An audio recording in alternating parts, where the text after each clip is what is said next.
Welcome to Fox Sports' presentation of the World Series.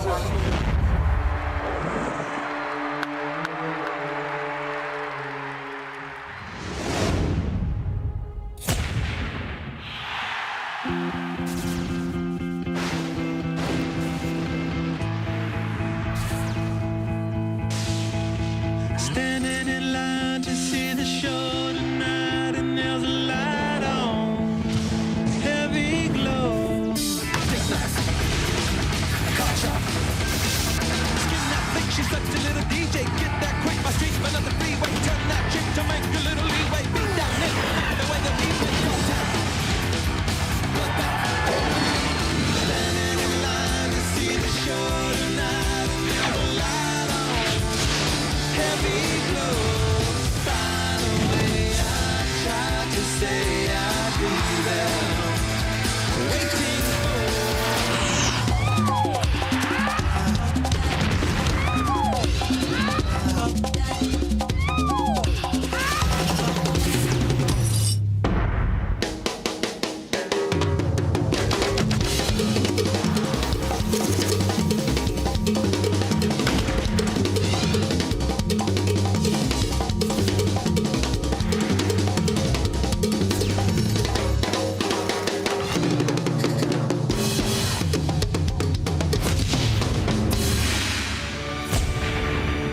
Baseball, just a game. As simple as the ball and bat, and yet as complex as the American spirit symbolizes.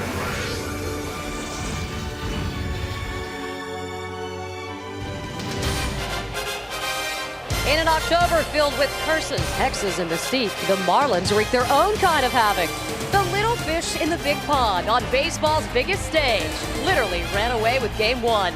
They didn't act intimidated. They don't seem scared. Speedy and fearless, the Marlins aren't in awe, but maybe the Yankees should be.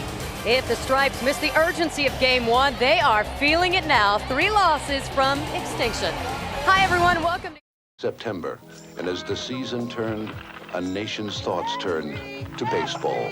Old feud continues. 3 years old, running with down in my. Them bean eaters from Boston wouldn't stand a chance against our champs anyway. Not a prayer, Barney. Don't write the news before it's made, Mr. Dreyfus, sir. Don't think they really could beat us, do you? Nah. You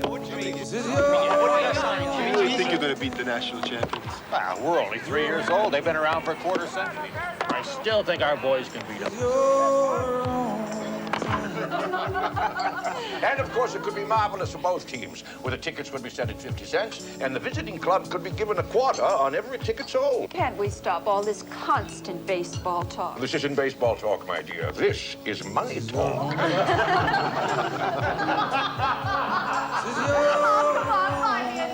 Hey, dig it. You guys have heard of them Boston bums, right? I don't know. I hear that Cy Young fella is about the best pitcher there is. Stop. Hold on. Here you might be starting. Yep. Most important thing is to beat those guys. We'll get them, Si.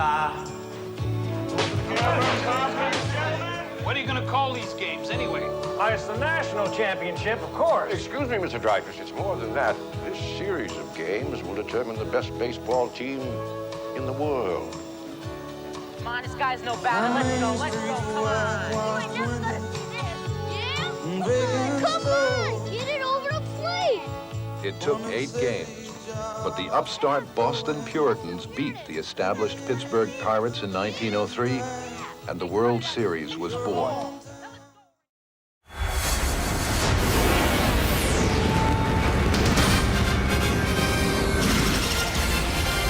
Look at this little beauty sitting down here in the Bronx. The lights are on. We're ready for Game 2 of this World Series. And now welcome to the broadcast booth. I'm Joe Buck, Tim McCarver in just a second. Well, what happened in Game 1? The Florida Marlins right out of the gate showed everybody what they do.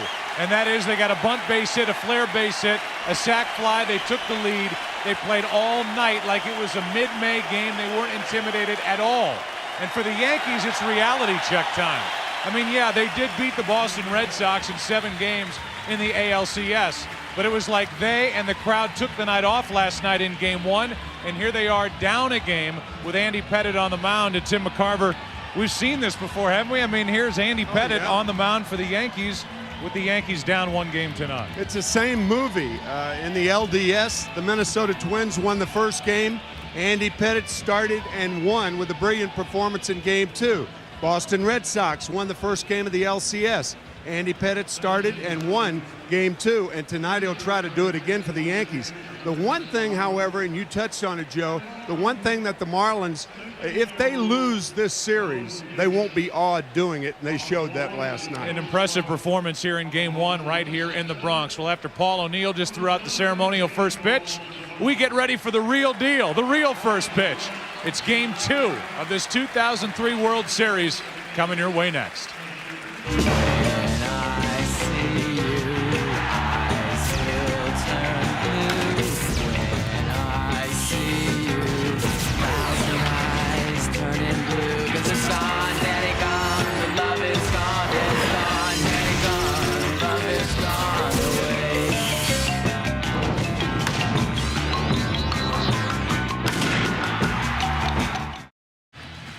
The World Series on Fox is brought to you by the next Ford F-150, built Ford tough. By Sprint, proudly offering picture mail and PCS Vision picture phones.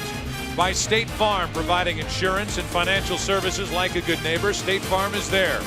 And by the new AOL 9.0 Optimized at AOL.com or at a retailer near you. Well, people, it's 48 degrees in New York tonight, 80 in Miami, which is where this series is headed after this Game 2. Andy Pettitte on the mound, and we give you the starting lineup for the Florida Marlins, brought to you by State Farm. Juan Pierre leads it off. Then it's Luis Castillo batting second. Same look as last night. Rodriguez hitting third. Miguel Cabrera has solidified his spot in the cleanup role.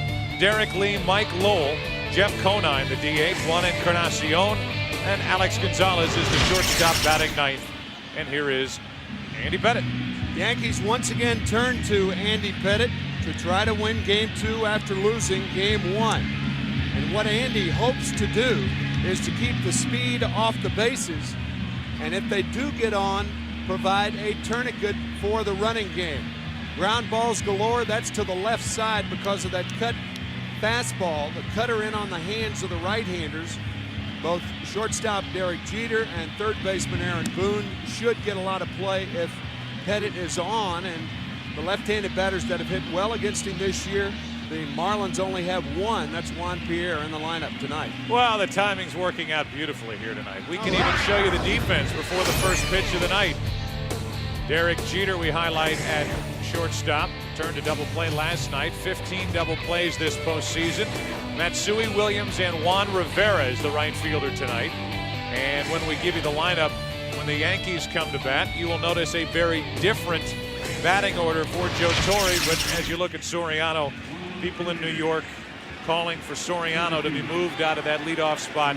He is in the leadoff spot tonight. But right now for the Marlins, it's their leadoff man, Juan Pierre, who last night was just about all the offense against David Wells.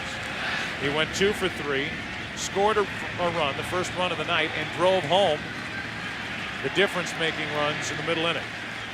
And there's the defense on the infield for Pierre to guard against that speed.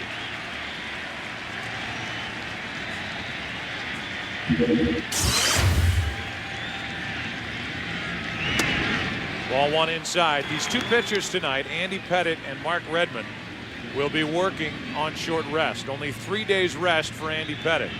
He worked on Wednesday night, Game 6, went 5 innings, left with a 1-run lead over the Red Sox. That's inside. It's 2-0. Pettitte has pitched 14 times in his career on 3 days rest. You see what he does following a Yankee loss, including winning the last 10. Last night a 3-2 win for Florida. Strike one.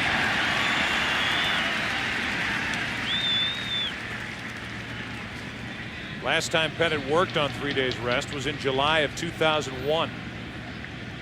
So it's been a while. 2-2 on Pierre. Andy throwing only 92 pitches against the Boston Red Sox on Wednesday.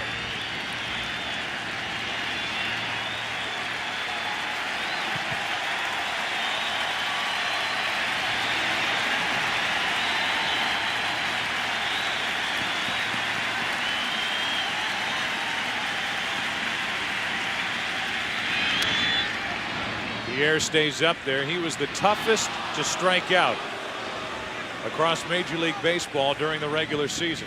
When you can make that kind of contact regularly and you have the kind of speed of Juan Pierre, easy to see why he ended up with over 200 hits.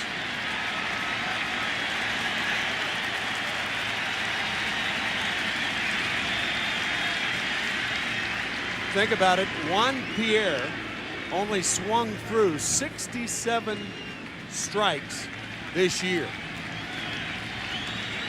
That's about one every other game.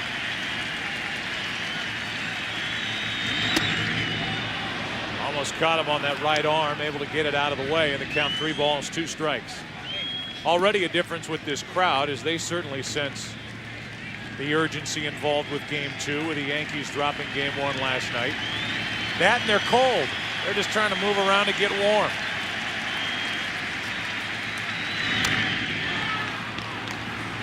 Still 3-2. Well, we even talked about it during last night's game, that Pettit, with that great pickoff move, the best in baseball clearly, would be tested here in Game 2 with his running game that the Marlins present.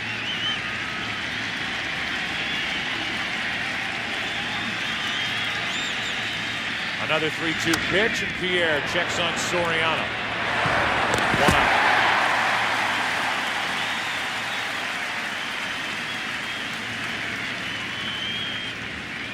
I'm told 48, and graphically it pops up. Humidity 93%. There was some rain earlier in the day, then the sun popped out in the afternoon. The wind 5 to 10 miles per hour, and it's not supposed to rain the rest of the evening. Pretty good indication right there of how chilly it is at Yankee Stadium tonight. That hat? Yeah. That was dug out of the back of the closet. Bottom of the trunk. With 1 out, here's Castillo. Luis had a hit last night and 5 at bats. Up there to take, and he takes ball 1.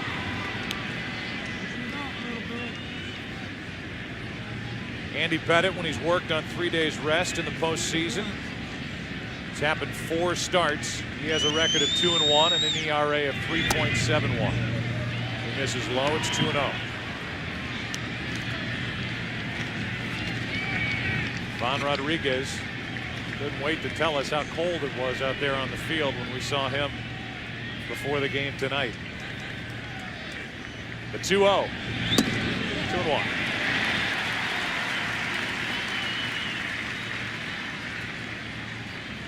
Castillo, a guy who will push the ball to the right side. Soriano, the second baseman, is way back.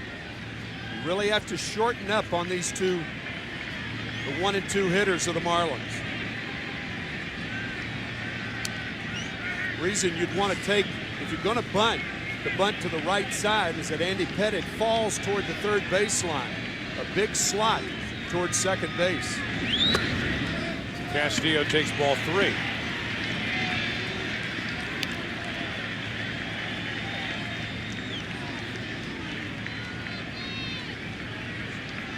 So 3 balls and a strike with Ivan Rodriguez waiting on deck here in the first inning. Juan Pierre grounded out. Castillo's taken. It's a full count.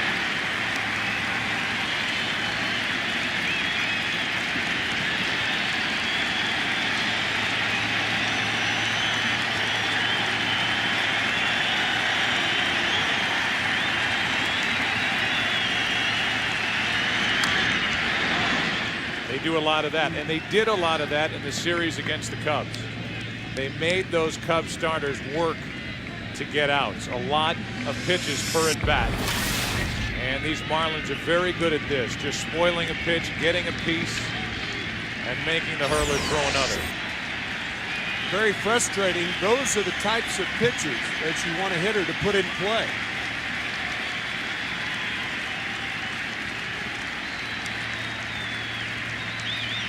Pettit's 3-2 to the left side in the hole. Jeter gonna try it, and just playing defense like a backstop was Nick Johnson off the bag.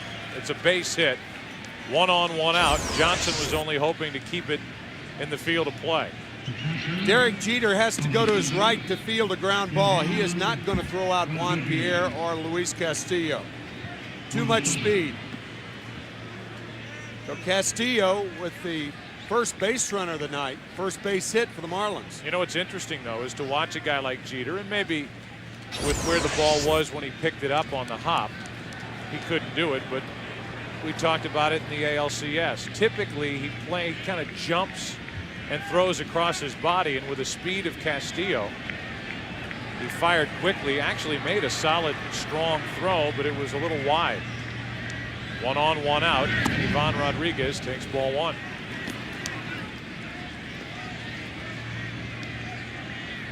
Rodriguez has hit in 11 of the 12 postseason games which the Marlins have played. He's hit 3 home runs, driven in 17, and number 17 gave Florida a first inning lead last night.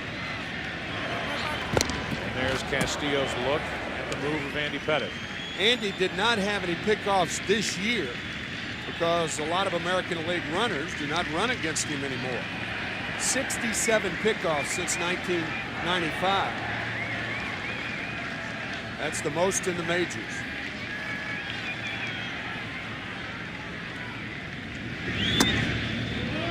That's low. The count's 2-0. That's like a Deion Sanders in the NFL. They say, well, he only had a few interceptions. Well, that's because quarterbacks didn't throw his way. They picked on the other side. And for base stealers, they know that they have to hang close to that bag. And for a first baseman like Nick Johnson, he has to keep his eyes peeled because of that deceptive move by Pettitte. Now it's 3-0 on Ivan Rodriguez.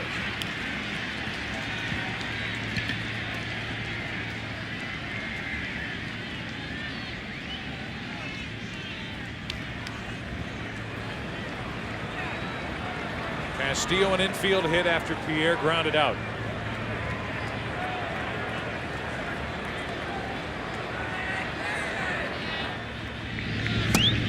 That's a strike. Rodriguez may have thought it was low. It's 3-1. Borderline. 3-1, 2-0 counts. We've talked about it before. Normally they're not running counts. You want your hitter to be more selective, but with these Marlin hitters, perhaps it will be. Reason for that, they're contact hitters, not power hitters. Rodriguez with only 16 home runs this year. Andy Pettitte with that very deceptive look home and then throw to first. 3 balls and a strike on Rodriguez. Full count. And again, the crowd will try to get behind Pettitte to help him pick up the second out of the inning. The third straight 3-2 count by Andy Pettitte.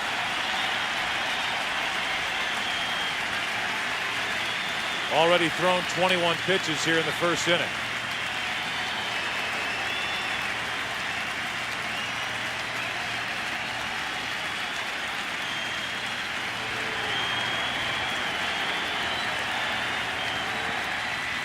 Runner goes late, strike 3 called, throw down, and the inning is over.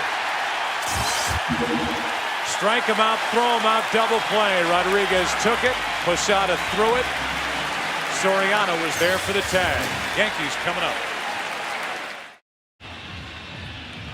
We go to the bottom of the first inning of Game 2, and Mark Redmond, the left-hander, will take on this lineup for the Yankees, brought to you by State Farm.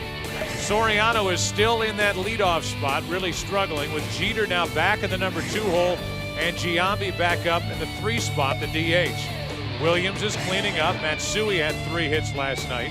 Posada's the catcher. Aaron Boone. Johnson is all the way down at 8th. And Juan Rivera's in right field, batting 9th against the lefty Mark Redmond. Mark Redmond, 6'5", 248 pounds, but doesn't throw like it. He rarely hits 90 on the radar gun.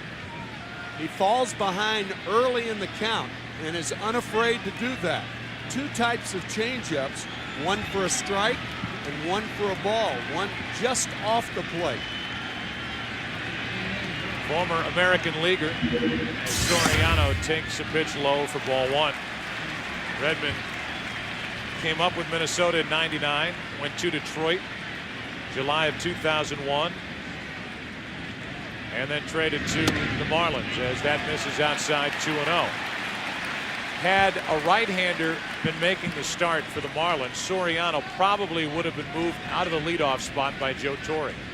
But against the lefty, he keeps Soriano up there. He is ahead of the count 3-0.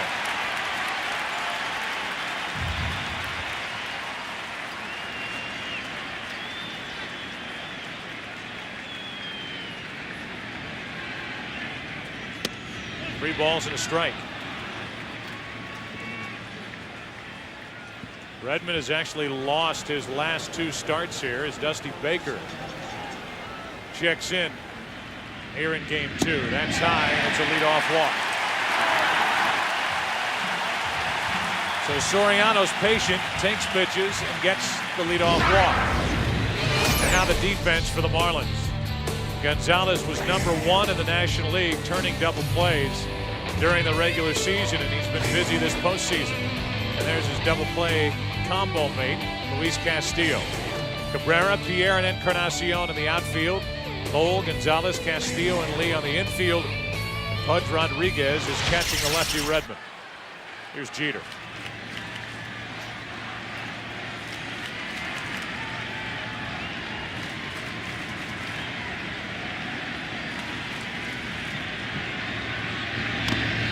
That's a foul ball. Foul ball, strike 1 on Jeter.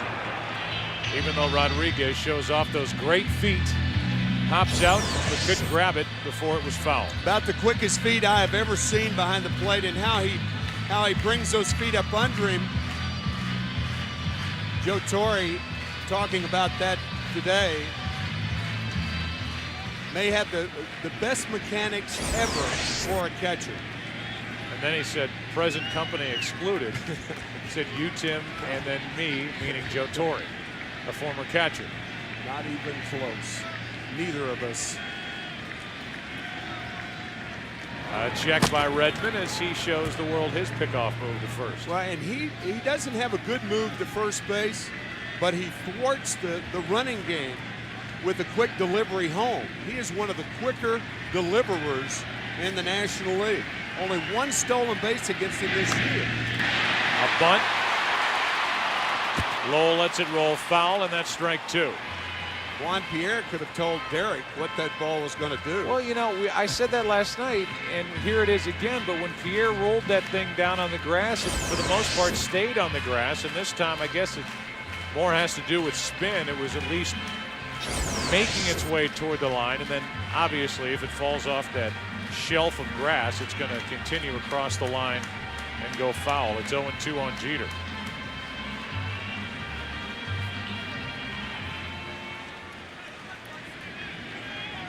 So Jeter in the hole as he has tried to bunt twice. It's 0-2.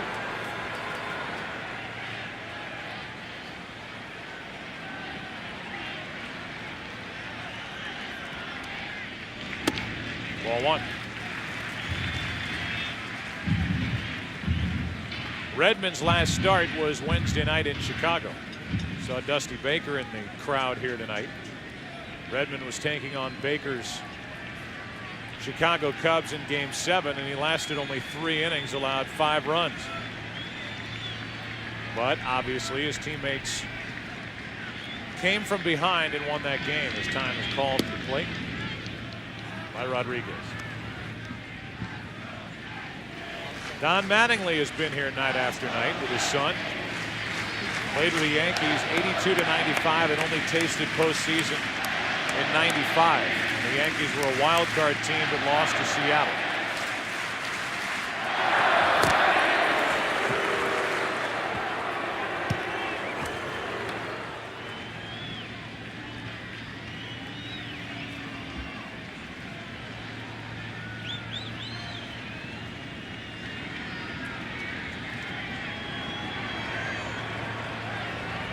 A 1-2 to Jeter. Good pitch down and in, and Jeter looks bad on that swing. 1 on, 1 out. Rarely will a catcher set up inside for a changeup to a right-handed batter. Most changeups are thrown away, even though that ball he changed off his breaking ball. That was a curveball that just kept curving. And now sliding up in the order is Giambi. Hit 7th the last 2 postseason games for Joe Torre, and Jeter frustrated with that at bat as Giambi gets his hands up and takes ball 1.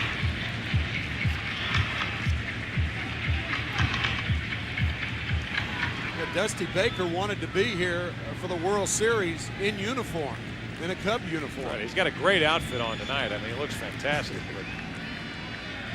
He's got the scarf going, the glasses, but no Cub uniform on as that pitch hits the outside corner and the count's even at a ball and a strike. Got the Giants to the World Series last year. They had that series advantage, lost game 6 and 7, and then this year with the Cubs suffering the same type fate.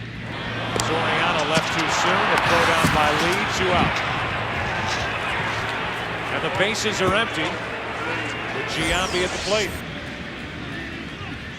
Soriano picked off easily. Notice how Derek Lee comes toward the pitcher to be in a position to throw the ball. Derek Lee released that ball, he was on the infield grass. That's something a left-handed thrower doesn't have to do, but a right-hander does. Now the 1-1 pitch to Giambi, hits him. And Jason Giambi is at first with 2 out.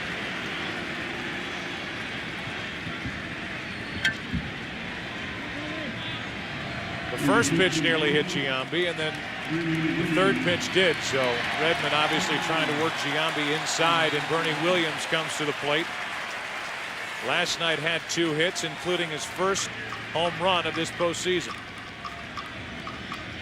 and the 18th of his postseason career.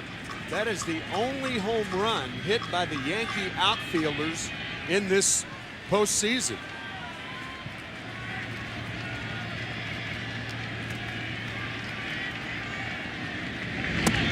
That's in for strike 1. Last night batting left-handed against Penny. That made it a 3-2 game. But then Dontrell Willis took over. Got 7 big outs in relief of Penny. And it was Urbina coming on to close out the 8th and get through a scary 9th inning, issuing a couple of walks but stranding 2, nailing down a 3-2 win. Again, that comes with the disclaimer that Mantle certainly did not have the extra rounds and tiers of playoffs that Bernie Williams gets to enjoy with the division series and the LCS. All those home runs hit in the World Series.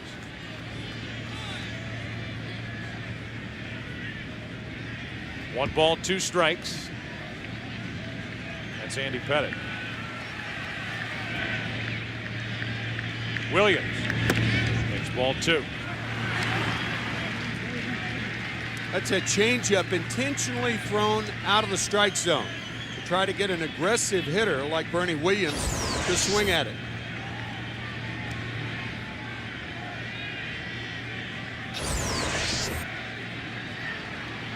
A 2-2 pitch. Down on a knee. Williams able to take it and stay away from it. Almost caught him. And the count's full. Almost caught him on his back knee. Bernie's back right knee buckles. Looked like a little slider.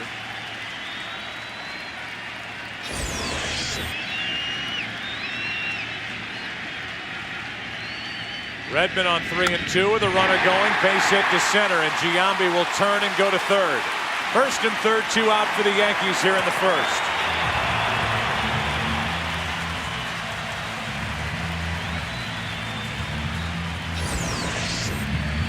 How important was that pickoff of Alfonso Soriano? Of course, you don't know that Jason Giambi's going to be hit by the pitch if Soriano's still on first. but still a very important play. Yankees have had 3 of 4 base runners and have not scored a run. And now Hideki Matsui, who had 3 hits and 4 trips last night. Joe Torre wanted to keep Matsui in this number 5 spot even against the lefty.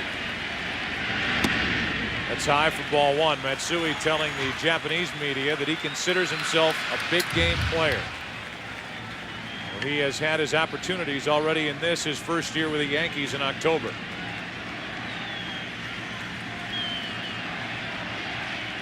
A 1-0. 2 balls, no strikes with Posada next.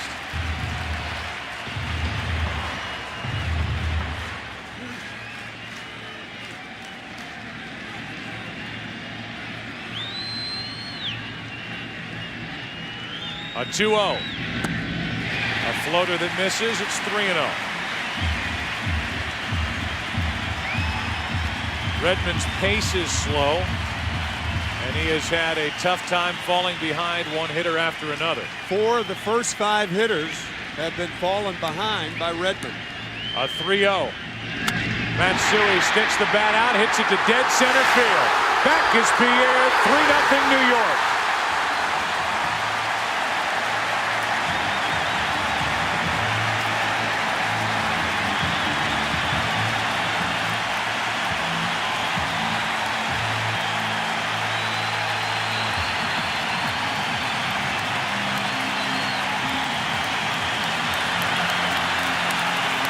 At 9:25 in the morning in Japan on Monday,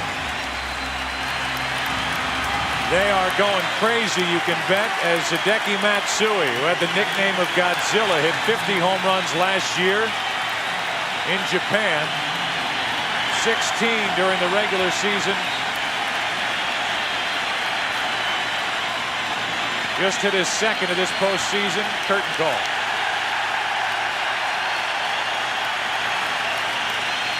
Straightaway center field on a 3-0 count. A fastball out over the plate.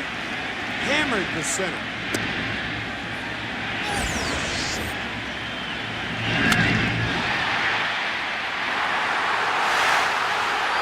Juan Pierre runs out of room. To the right side, Castillo. Nice play to his left. The inning is over. But not before the Yankees, down 1-0 get a 3-run blast with 2 out from Hideki Matsui. Just got over the wall in center, over the 4:08 mark. And as we go to the second, it's 3-0 New York. Andy Pettitte heads back to work with a 3-0 second inning lead. Cabrera, Lee, and Lowell. The middle part of the order for the Marlins, the scheduled hitters. This is Cabrera, and that's ball 1 up and away. Miguel last night was 0 for 3 in his first World Series action, only 20 years old. Born in Venezuela. And does a little bit of everything for Jack McKeon as he clunks one into center field. It's going to carry all the way out to Bernie Williams, 1 out. Our Sprint Virtual Manager question: which city has the hotter nightlife? Miami or New York, baby? To answer the question, use your PCS Vision phone from Sprint or log on to foxsports.com. It's my phone right here. This is what I would use if I were to, in the middle of a World Series game, do such a thing. But because this is the World Series and because we are excited to have guests join us, on the phone is Michael Strahan. Michael, hello. How are you? We're doing good. We're doing good. Congratulations on getting up over the century mark now with what you did today, getting a couple of sacks as Derek Lee hits it into right field. Back is Rivera for out number 2. And with that, Michael, we'll ask you the question, my friend. In your opinion, which city has the hotter nightlife, New York or Miami, where we're headed tomorrow? Well, I love Miami. Miami's great, but Miami's nightlife isn't as legendary as New York. South Beach? Beach? You have to go with New York. South Beach? Come on. on. Oh, come on. We go all the way back to Studio 54 and all that stuff. So you have to give it to New York. All right. You've got Broadway. You've got the opera. That's where you're going. You have a little bit of everything. Here's Lowell golfing one into left center field. Matsui, Bernie Williams. It's Bernie Williams. And a 1-2-3 inning. Michael, thanks for joining us. And Better luck next week. All right, thank you, and go Yankees. All right, that's Michael Strahan. We go to the bottom of the second here at Yankee Stadium. Homer by Matsui, 3-0 New York.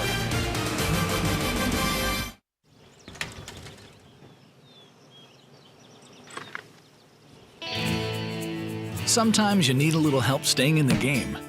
Ask your doctor about new Levitra.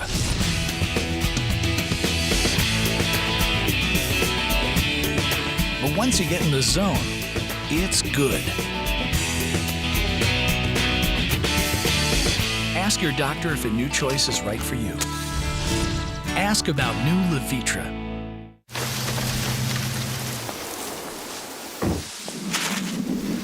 Do you have the right truck? Hi, black coffee to go. Does your truck have better resale value than Ford and Dodge? A Silverado half-ton pickup does. Hey guys, what's up? Hey, is this your truck? What's it going for? What do you mean, what's it going for? Let me make you an offer. It's not for sale. Leave it here. It's for sale. It's not for sale. Silverado, it's the right truck from Chevy.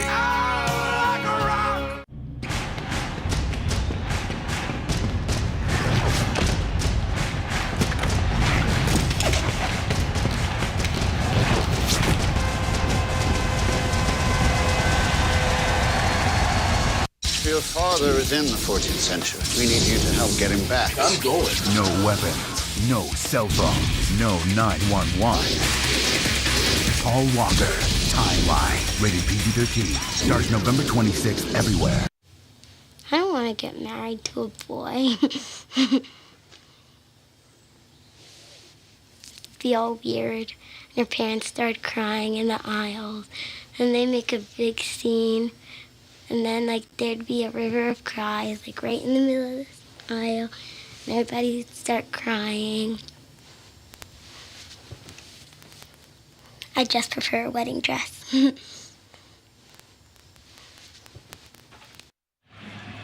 World Series on Fox brought to you by the new Levitra, new choice. Here now, ask your doctor today. By MasterCard, there are some things money can't buy. For everything else, there's MasterCard. By John Hancock, official sponsor of Major League Baseball. And by Kmart, a new look, a new energy, right here, right now. Kmart. First pitch is in for strike one to Aaron Boone. It'll be Boone, Nick Johnson, and Juan Rivera. If anybody gets on, Alfonso Soriano. Boone is falling right into the what have you done for me lately category after winning Game 7 of the ALCS. Everybody's on him for cutting that ball off on the throw home from Matsui in last night's game. Then in the ninth inning, a flyout after a leadoff walk with his team down by one. The game ended 3-2. Matsui right now is the difference in this game, swinging at a 3-0 pitch. A change-up. Boone didn't go after it.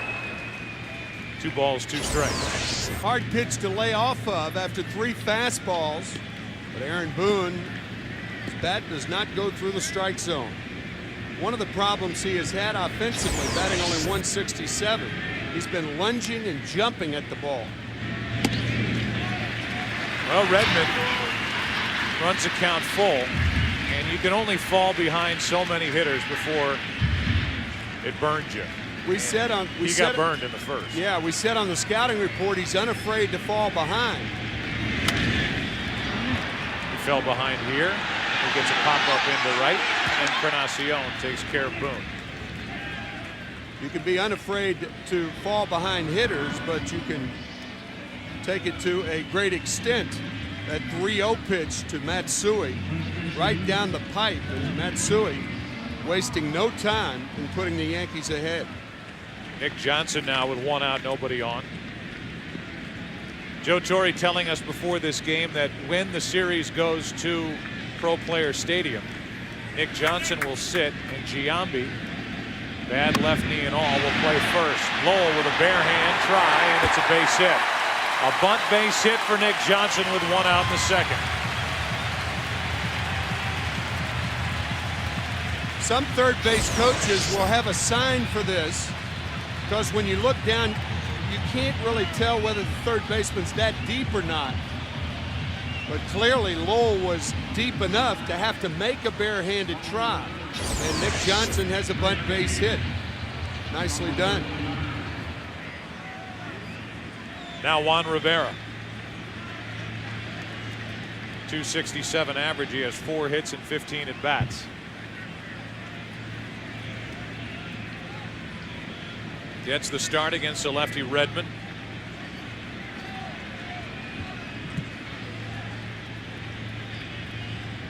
First bunt hit of the season for Nick Johnson.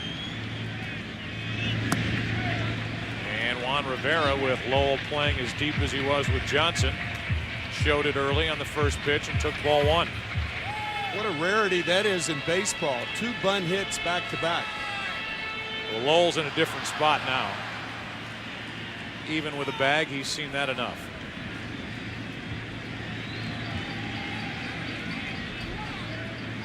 He's creeping back, and now he goes back to a regular third base position. As that's taken low, 2-0, and Redmond, if he continues to pitch like this, will not last much longer. And right on cue, there's Wayne Rosenthal, the pitching coach for the Marlins. They're going to get cranking in that Florida bullpen. Off day tomorrow, the travel day, and then game 3 will be on Tuesday night.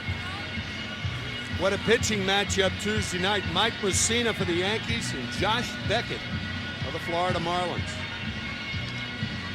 23-year-old right-hander Beckett, who's as big a reason why the Marlins are in this position as anybody they have, with the job he did pitching against the Cubs in the NLCS.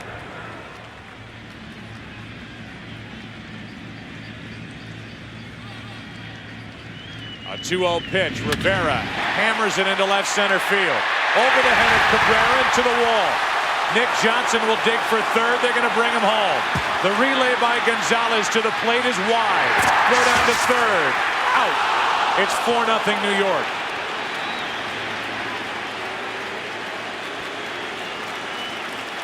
Not a bad base running play by Rivera either with 1 out. It took a good play, and the Marlins turned it in after the Yankees added to their lead. This ball hammered to left field, and that's the time you want to take the chance with 1 out. With nobody out or with 2 out, it would not have been a good play. I tell you, he looked like he was in there. The tag was high on the left thigh of Rivera. Willie Randolph with a 3-run lead, taking a chance. Johnson scores rather easily. There's Rivera looking at Johnson. He has to see whether Johnson clears third or not. Looked like a high tag to me. Very, very close. Looked like Lowell may have gotten him on the left knee just before the right foot in that slide of Rivera got to the base. Here's a 1-1 to Soriano. It's low, 2-1. It is certainly on the left thigh. He looked like he was in there. You could hear the crowd react when they showed the replay on the board here at Yankee Stadium. Soriano's jammed, and that'll get out of play. 2-2.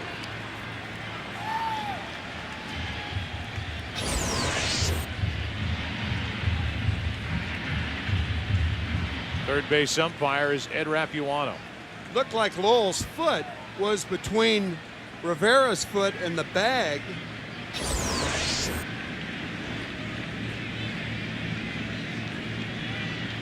Here's a 2-2 to Soriano. Got it by him. Second strikeout. And the inning is over. The play at third goes 7-6, 2-5. In case you're wondering, we go to the third inning of game 2. It's now 4-0 New York. And there he is, the next Joe Millionaire here tonight, enjoying the World Series. Season premiere of the next Joe Millionaire, an international affair, 8 Eastern, 7 Central, tomorrow on Fox. Give you and I something to do in the off day. Sure. It's an off day for baseball, but not for Joe Millionaire. Not for Joe. Not for Joe. Have the hat on. Breaking ball is in for a strike. It's 0-2. Jeff Conine is at the plate. He's the DH. A hit, 2 at-bats, 2 walks, a run scored in game 1.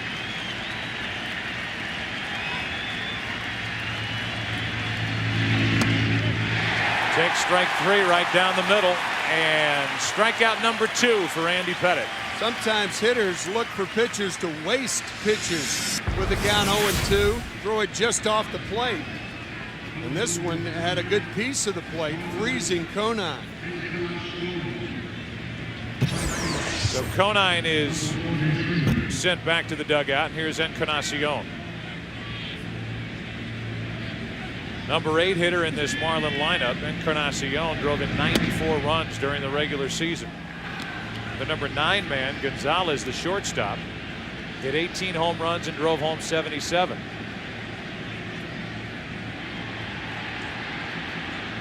A 1-0 pitch from Andy Pettitte. 2-0. It's worth pointing out again that Pettitte picked up the Yankees after they dropped Game 1 of the division series to Minnesota. Pitched a terrific game here in Game 2, beating Brad Radke. Then after losing Game 1 of the ALCS, Andy Pettitte won Game 2 here at Yankee Stadium over Boston. At least left with a lead Wednesday's Game 6. And here he is trying to pick up the Yankees after a loss in Game 1 last night. 2 balls, 2 strikes, and Encarnacion.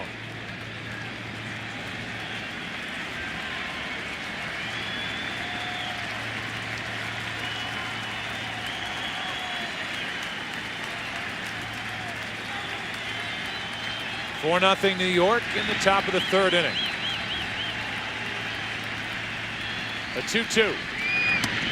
Back-to-back strikeouts. Alex Gonzalez coming up. And let's go down to Steve Lyons.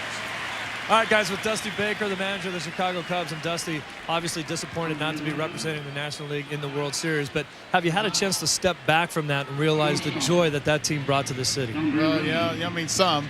You know, I'll step back and realize it more, I guess, once the World Series is all over with, but you know, this is the World Series, and I didn't have an idea I was coming here. You know, they brought me here to get an award, and I tell you, I still love coming to the World Series, love baseball, love watching, you know, 2 very good teams play. Obviously, the city of Chicago and the Cub organization brought you there to turn that team around. Did you have any idea that you'd be able to do it as quickly as you did? No, you know, we were hoping for a couple of years, actually. And by the 3rd year, you know, like Dick Vermeil does, the 3rd year he usually wins. But you know, we came close. We got a few improvements to make. Guys played great. I'm exceptionally proud of my team. And you know, now I'm looking at it and I'm here. You know, perhaps we got beat by a better amount of teams. I mean, they're a very good team, and I don't think a lot of people know that. People are finding out about that right now, especially in this series and after the series you played with them. Dusty, congratulations for everything that you did this year. Thanks for joining us. I'll see you next year. Steve, guys, thanks. And Dusty, thanks for joining us. And he makes that point about the Marlins team. They trail 4-0 here tonight in the 3rd inning. Andy Pettitte just struck out the side. We go to the bottom of the 3rd here in the Bronx. Jeter, Giambi, Williams coming up. Pettitte doing his thing. It's 4-0 Yankees.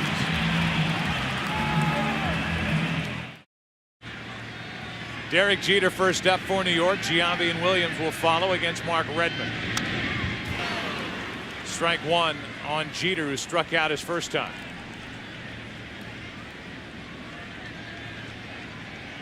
Last night in Game 1, the Yankees were 1 for 12 with runners in scoring position and only 2 out of 18 with men on. Tonight, a different story. In the 1st inning, a 2-out, 3-run home run by Matsui on a 3-0 pitch. And then in the 2nd, after a base hit by Nick Johnson, an RBI double by Juan Rivera, he was thrown out trying to get the 3rd. 1 ball, 1 strike. Hard hit, base hit through the left side. Jeter's 2nd hit of this series. And the bullpen once again active for the Florida Marlins. Quickly this time, Mark Redmond has fallen behind 8 of the first 11 hitters. And once again, we did say that in the scouting report, but that's taking it a little bit too far. Here's Giambi.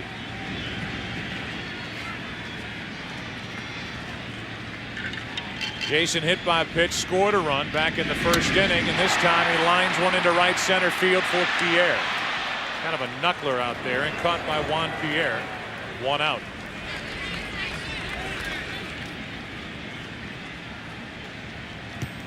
That'll bring in Bernie Williams. Williams got the hit to extend the first inning and get Matsui to the plate. Soriano had led off with a walk. Jeter struck out. Soriano was caught stealing 1-3-6 as Rick Helling, the right-hander, gets loose. Then after Giambi was hit by a pitch, Bernie Williams, a nice piece of hitting, went after a pitch that was down and singled through the left side, and then the home run by Matsui.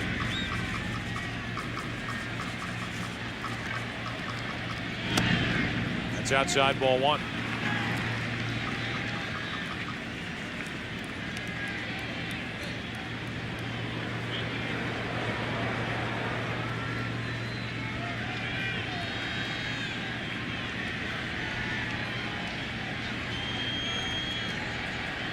Jeter at first, 1 out. Williams late on that cut. 1 ball, 1 strike.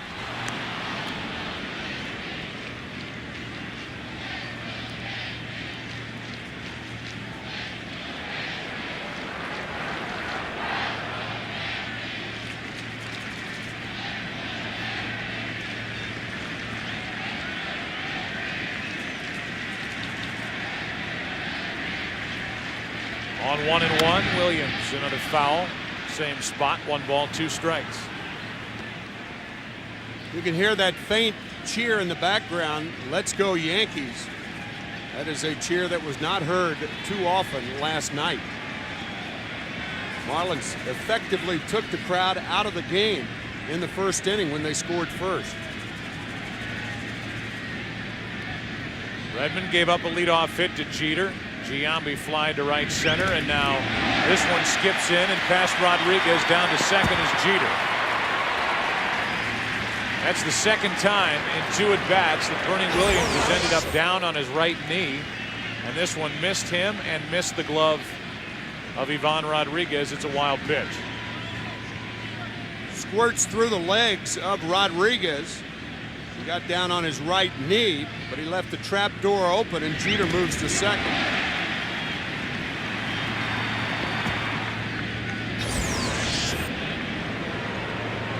Now the easier RBI chance for Williams.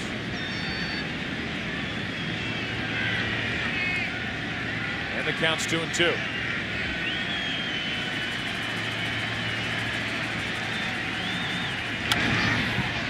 To the right side, out of play. David Justice with 63 career postseason RBIs, and Bernie Williams right behind him with 62. Again, with far more chances than the greats who played this game. Divisional play starting in '69. And of course the extra tier, the wild card, the divisional playoffs in '95. Williams hops out. The wild card scheduled for 1994, but because of the strike, there was no postseason that year. The 2-2. Full count.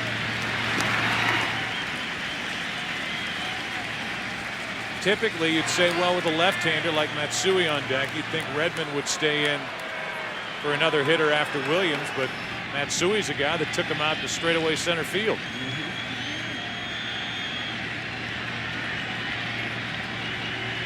3-2 pitch. Second walk handed out by Redmond. And Hideki Matsui will walk to the plate, but he will not be facing Redmond. Matsui mania. All of the attention that he gets from the Japanese media covering him here. Even has his picture on a big old jet airliner. He hit one into center his first time up. It's 4-0 Yankees and a pitching change for Florida. Rick Helling was picked up by the Marlins as a free agent in late August. Pitched well out of the bullpen. 11 times in a game, 1 win, no losses, and an ERA of half a run. Here he is into the game to deal with Matsui. Runners on at first and second, 1 out. Hideki is 4 out of 5 in this series. Japanese fans had a chance to see this swing 50 times last year, 50 home runs in Japan. Only 16 this year, but a big one, and his first one in World Series play. With 2 on, 1 out, Matsui takes low. Helling is a guy who used to throw to Ivan Rodriguez, who's behind the plate in their days with Texas. Second tour of duty with the Marlins. Helling was a member of the '97 Florida Marlins. Here they won the World Series and beating Cleveland. That is up and away, 2 balls and a strike.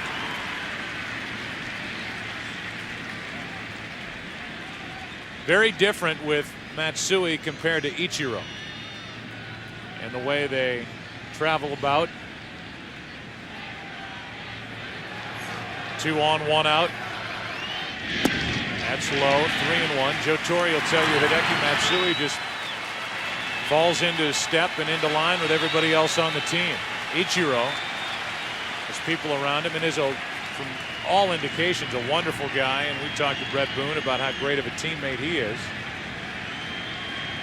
But he is the superstar, and Matsui is just one of the Yankees. 3-1 pitch to the right side. Tough play, Castillo. Out at second. No chance to turn 2. First and third, 2 out. And a nifty play by Luis Castillo to his left. Bernie Williams had to hold up to see if the line drive was going to be caught. Fielded on 1 hop. Had Williams taken off right away, perhaps he beats the throw to second base. Certainly makes it tougher for those 2 middle infielders for the Marlins. Very impressive. Now it's Posada batting left-handed. Rounded out his first time up against Redmond. First and third, 2 out.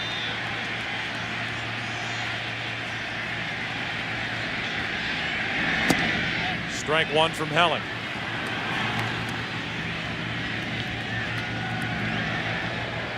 Jeter the runner at third. He led off the inning with a hit.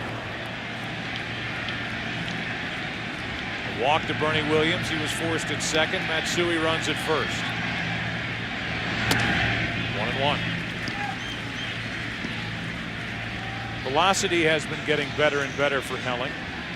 A couple of years ago, wasn't throwing as hard as he is now when he was pitching with Arizona.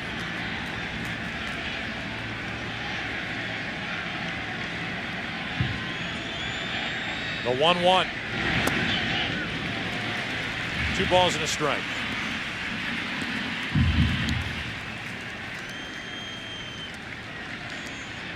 This is the 8th time that Helling has pitched at Yankee Stadium. 1-4 record with an ERA of 4.5 coming into this relief appearance. 2-1 pitch. Good delivery. 2-2. Breaking ball and a fastball count to Posada, a good fastball hitter. Posada thought it was low. Remember, it's not where a catcher catches it, but where it goes across the plate. Now the 2-2 pitch from Helling. A little wide, full count. The Marlins in their half of the 4th. They have only 1 hit against Pettit. Will have the top of the order.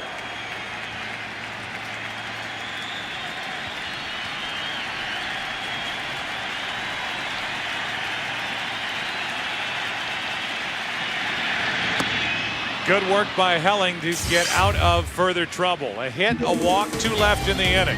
First 2 stranded by the Yankees tonight. We go to the 4th inning here in Game 2. Still 4-0 New York. The World Series on Fox is brought to you by Chevy Silverado. It's the right truck. By Viagra. Step up to the plate and ask your doctor if a free sample of Viagra is right for you. By AT&T Wireless. Be at the game even if you can't be at the game. Reach out on the wireless service America trusts. And by Pepsi Cola. Experience the joy of Pepsi.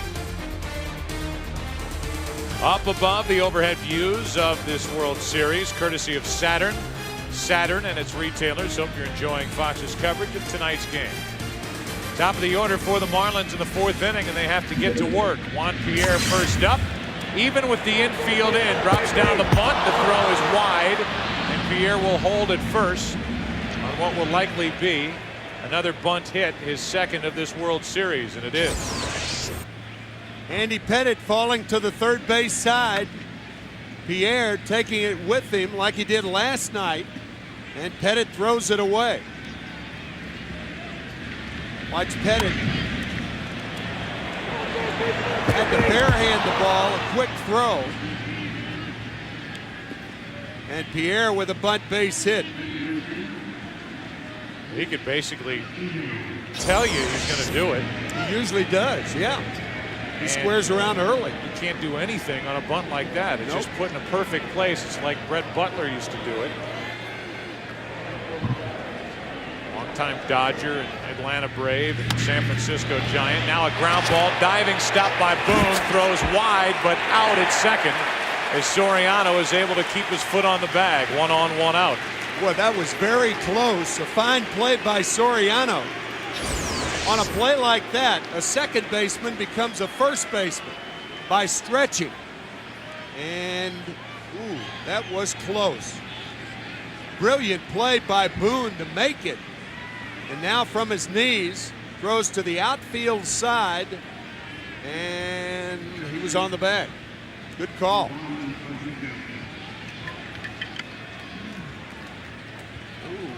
Ooh, not from that angle. Not from that angle. Not from that dugout angle. They thought it was 2 on and nobody out as Soriano's foot came off the bag. Second base umpire Jeff Kellogg was right there and called him out. That last shot showed the left foot just off the bag on contact. If you're a first baseman, you get to cheat on a play like this, but obviously this is not cheating.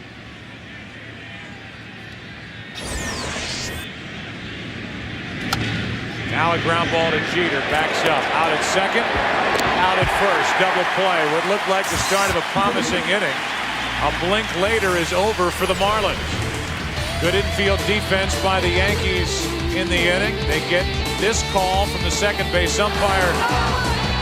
And only facing 3 is Pettitte in the 4th. Yankees up by 4. First pitch is swung on and fouled back by Aaron Boone, and we're underway in the bottom of the 4th inning. Boone, Nick Johnson, and Juan Rivera for the Yankees, who lead by 4, trying to even this World Series at a game apiece before we all head to South Florida for Game 3 on Tuesday night. A scored or foul, it's 0-2. Boone is 0 for 5 in this World Series, and 6 out of 37 in the postseason. But one of those 6, the game-winning home run. Game 7 here on Thursday night in the ALCS. An 0-2 pitch. 3 pitches. Boone is gone. Second strikeout for Helling. We already showed you the next Joe Millionaire here tonight enjoying the World Series, but what we didn't tell you is he'll be looking to fill that empty seat next to him starting tomorrow night. Could start tonight. There are plenty of candidates around him. He's going to fill that empty seat on an off day? Well, the season premiere of the next Joe Millionaire and International Fair is at 8 Eastern, 7 Central tomorrow on Fox. Pitch is low for ball 1. Nick Johnson at the plate. Who will fill that seat? Up the middle, Johnson. Another base hit. He's 2 for 2. A bunt single his first time. A cue shot up the middle here in the 4th. 1 on, 1 out. It looked like Castillo overran that ball. Helling may have had a glove on it. Watch how Castillo reaches over it. Ball stayed down. Even had he come up with it. Doubtful that he gets Johnson.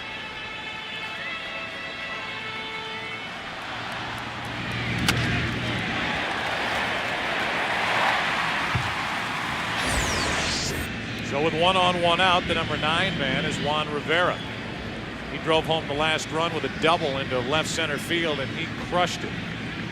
That was against the lefty Redmond, the starter, who lasted only 2 1/3 innings tonight. after surviving only 3 innings in Game 7 on Wednesday night in the NLCS. We saw Rivera, Tim, earlier in the season when he was filling in and the spot was open because of the injury to Bernie Williams. And after being sent back out and obviously figuring some things out, Rivera's getting a much better swing at these pitches as we've seen him in this postseason. The count's 0-1. He was on that Columbus shuttle the last 2 years. Columbus, the AAA affiliate of the Yankees, has been for years. 1 ball, 1 strike. Well, the maturation process, becoming a big league hitter, is very difficult. It takes time, it takes patience. And there's usually not a lot of that around here. No. Although they were willing to be patient with Rivera, if only for the reason that they were trying to maybe include him in a package in a deal for a veteran. That's in foul territory for Pudge Rodriguez. And that's out number 2. Runner at first, 2 outs. Soriano coming up. Andy Pettitte has 12 postseason victories, 1 shy of the postseason record. Tonight's MasterCard trivia question: who holds the record for the most wins in the World Series? Forget all that postseason stuff. We're just talking World Series. Just the series. Apples to apples. That is Bill Webb's subliminal hint. 1 on, 2 out. Strike 1 on Soriano. Soriano has been up 56 times in postseason play and has struck out 19 times. Walked only once. Make it twice with that first walk in the first. 0-2. Subliminal hints here in the 4th inning. I wish I had this kind of help when I was in high school. There you go. Somewhere in your mind, somewhere in the depths of your mind back at home, we're just given the answer to the MasterCard trivia question. The 0-2 pitch, ball 1. Did you catch it? Did you see a picture flash across your face? I think I saw it, the answer flash on your card. That's supposed to reveal that I know the answers to all these questions that we keep asking, including who has better nightlife, New York or Miami. 1 ball, 2 strikes with Johnson at first, 2 out. Soriano rolls the wrists, hits it deep, and gets it out. 6-0 New York in the 4th.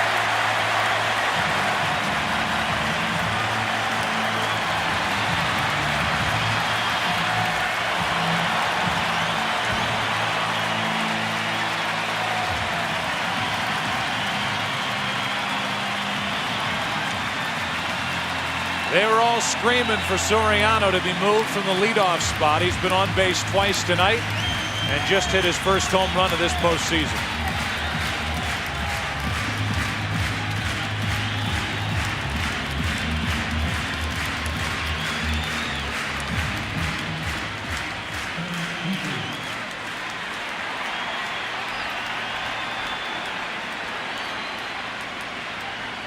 Now it's Derek Jeter with 2 out, nobody on.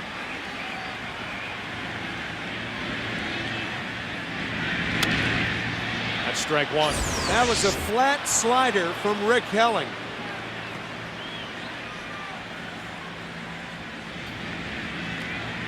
Reaction of Helling, dropping the head as Soriano drops the bat head.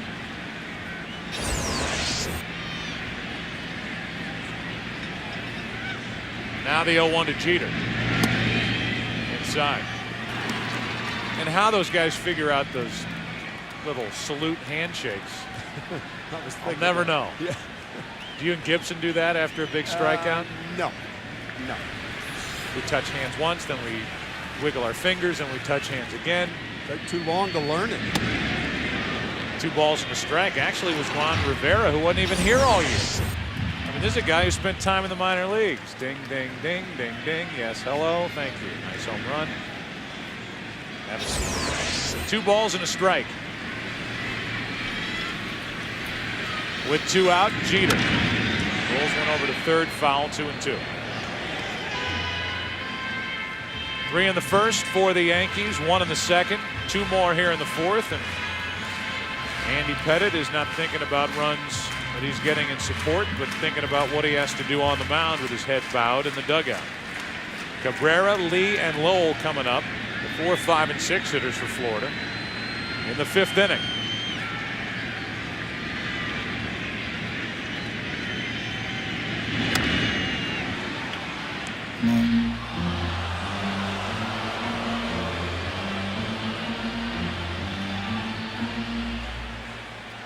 Helling still shaking his head.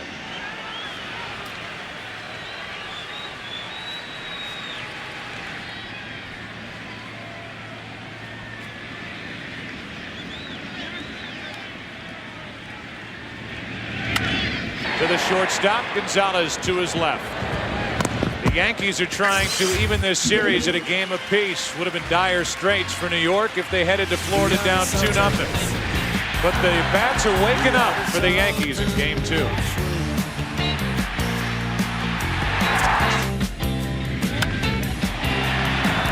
Back after this from your local Fox station. We move into the 5th inning, and it's a 6-0 Yankee lead. It will be the heart of the order. Cabrera, Lee, and Lowell against Andy Pettitte, who keeps throwing strikes. Pettitte has struck out 4. Allowed no runs on 2 hits. He's had 2 double plays turned behind him, actually 1 in front of him and behind him on a strike him out, throw him out double play in the first. The 0-1.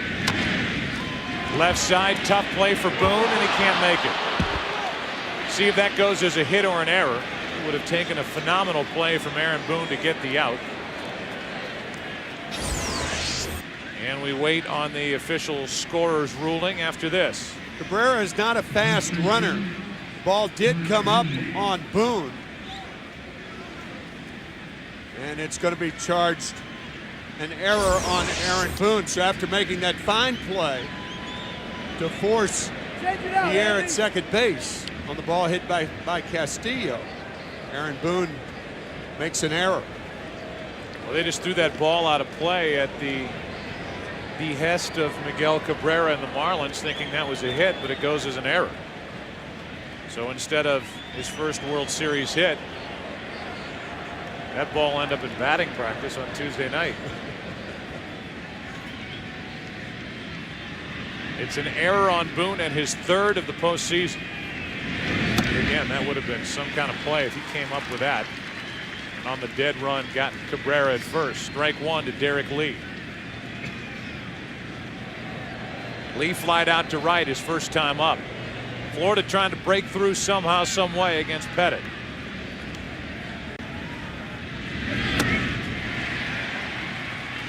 Oh, 0-2 on Lee. That's that cut fastball. That is vintage Pettitte. As you can see, when right-handed hitters put that in play, they're going to put it in play on the left side of the infield. The 0-2.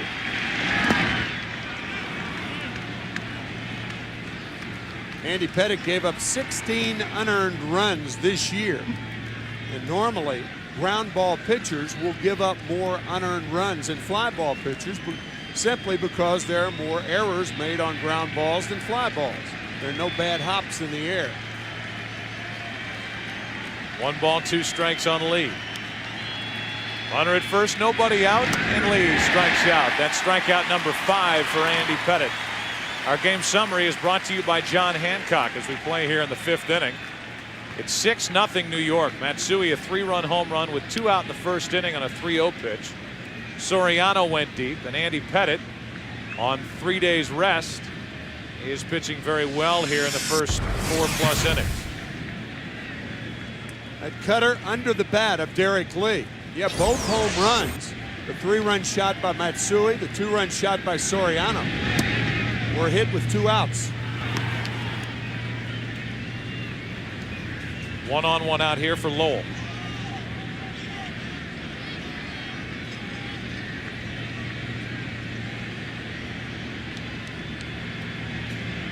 A gifted third baseman is Mike Lowell. Had a great year with a bat. Nice pick by Nick Johnson on that ball thrown in the dirt by Posada, who's trying to match Pudge Rodriguez. I was thinking the same thing. When you are paired against a guy like Pudge Rodriguez, you can't help but be influenced by him. Even though the Yankees are 6 runs up, Posada taking a shot at first. You're looking down there again as it counts 2 balls and a strike. But just to see the reaction by Joe Torre, and I know your reaction when you talk about the ability and the cat-like reflexes that Pudge Rodriguez has behind the plate. Salivate. Here's a 2-1 pitch from Pettit. Lowell squirts it to short. Jeter has only 1 play. It's at first, 2 out. And Conine will be the hitter. Play Hit the Pros presented by Chevy Silverado and face real pitches from today's best hurlers. Log on to foxsports.com, keyword games, Chevy Silverado. It's the right truck. Jeff Conine steps in to hit with a runner at second, 2 out.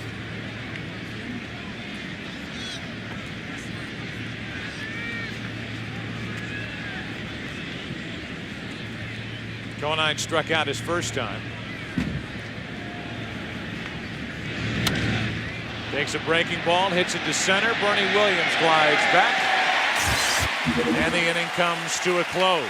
Andy Pettit setting him up and knocking him down. Gets around a leadoff error halfway through game 2. 6-0 New York.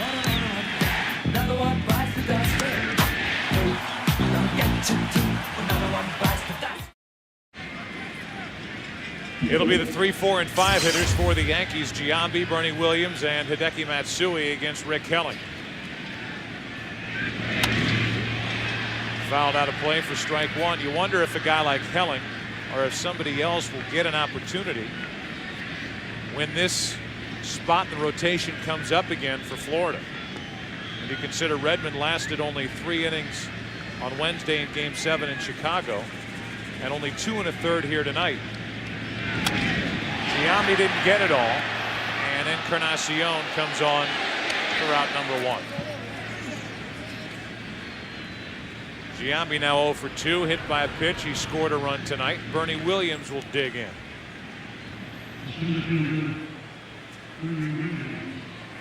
It would be a Game 6 start for Andy Pettit if this series lasts that long. Back here at Yankee Stadium, where Andy Pettit so far this postseason is 2-0. Florida does have the option of having Dontrell Willis as a starter.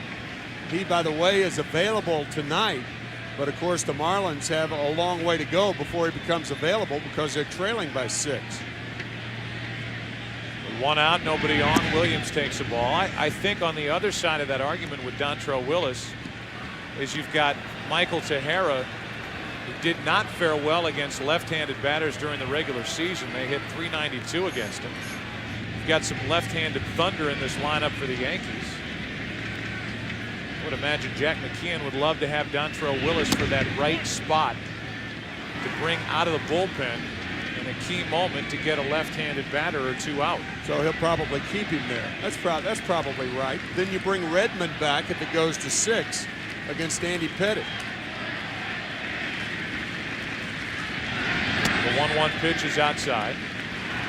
A guy like Helling can get a start, and that's why I say as he pitches here tonight, it's at least an opportunity to show what he can do here at Yankee Stadium. Pavano is due to pitch in Game 4 after the electrifying 23-year-old Josh Beckett in Game 3 against Messina. Beckett pitched a complete game shutout in Game 5 last Sunday, and then 3 days later went 4 innings, allowed 1 run on 45 pitches to get to Urbina in Game 7 at Wrigley Field in the victory over Chicago. With that extra work, that pushed him to Game 3 on Tuesday night. The 2-2 pitch to Bernie Williams.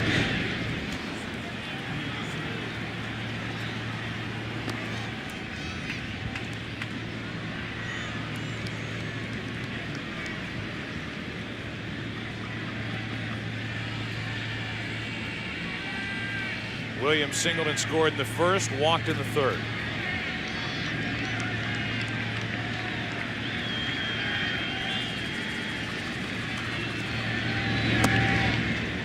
Breaks low, 3-2. Yankees trying to win their 27th World Championship in a little over 80 years.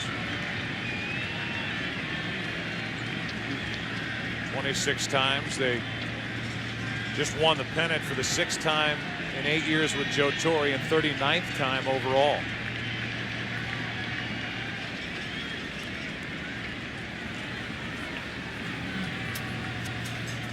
A 3-2 pitch to Williams. To the left side for Lowell. Has to hurry and gets Bernie Williams for out number 2. Our Pepsi fan cam as we play here in the bottom of the 5th inning of game number 2. Mayor Giuliani to Dusty Baker. Dave Chesney with a look of love. Happy birthday. Ozzie Smith. Osborne Earl Smith. To Don Mattingly.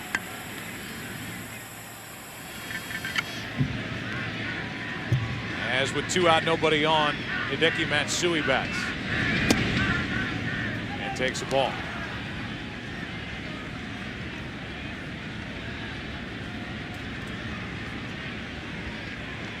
Matsui, the biggest swing of the night, a 3-run home run in the 1st inning.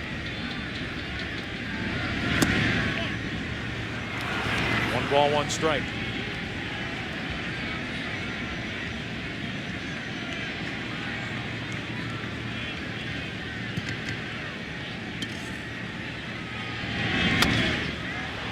Down the left field line, slicing toward the seats, and out of play for strike 2.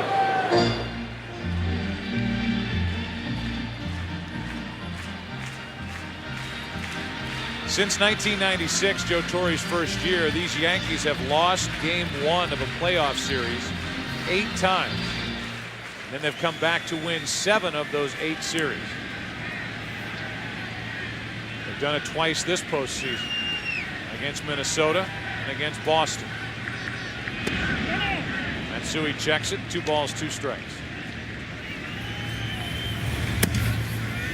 Chad Fox, the right-hander, cranks it up. A little surprised to see Chad Fox up in this situation, maybe to get some work. Yeah, I think that's the only reason why, as Matsui hits it into right center field. Well hit again. Back at the track, it's Encarnacion to haul in out number 3. We go to the 6th inning. Andy Pettitte back to the hill. Yankees having fun tonight in game 2. They lead 6-6. Matsui just flying to the track in right. Lee Mazzilli, the first base coach, asked Matsui this. Hit break. Bat break.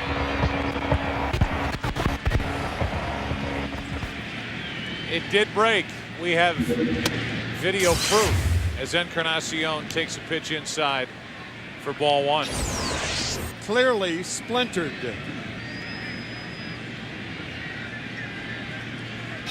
Still got it out to the track as Encarnacion was there to catch it.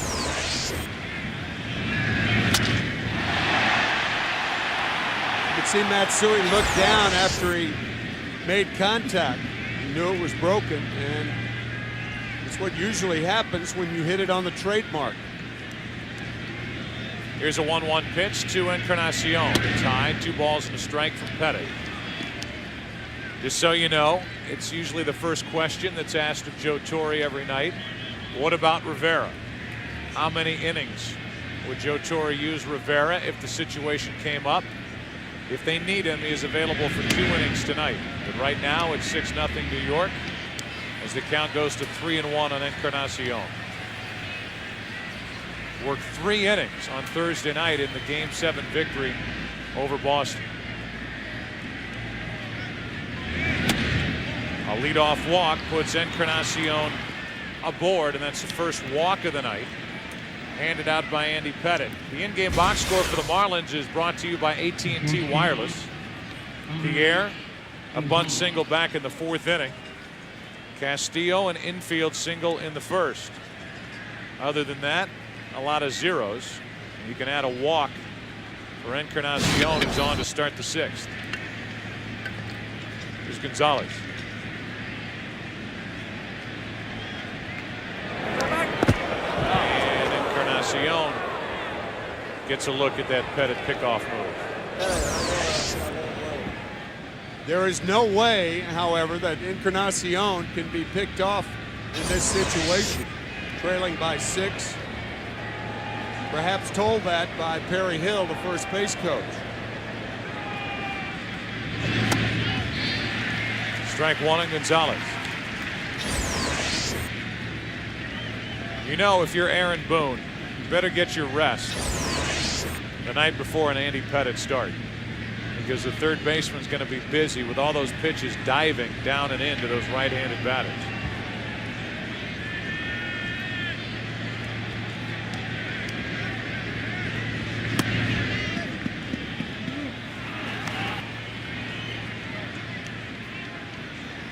One ball, one strike after the leadoff walk to Encarnacion. Fox is ready to go out in that Marlin bullpen.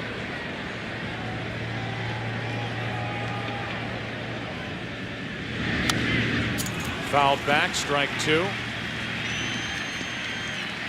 Great buzz in this city for the opening next month of Tennessee Williams' Cat on a Hot Tin Roof. Jason Patrick will star with Ed Beatty and Ashley Judd. The Yankee fan watching here tonight. Yankee crowd trying to make some noise as Pettit has 2 strikes on Alex Gonzalez.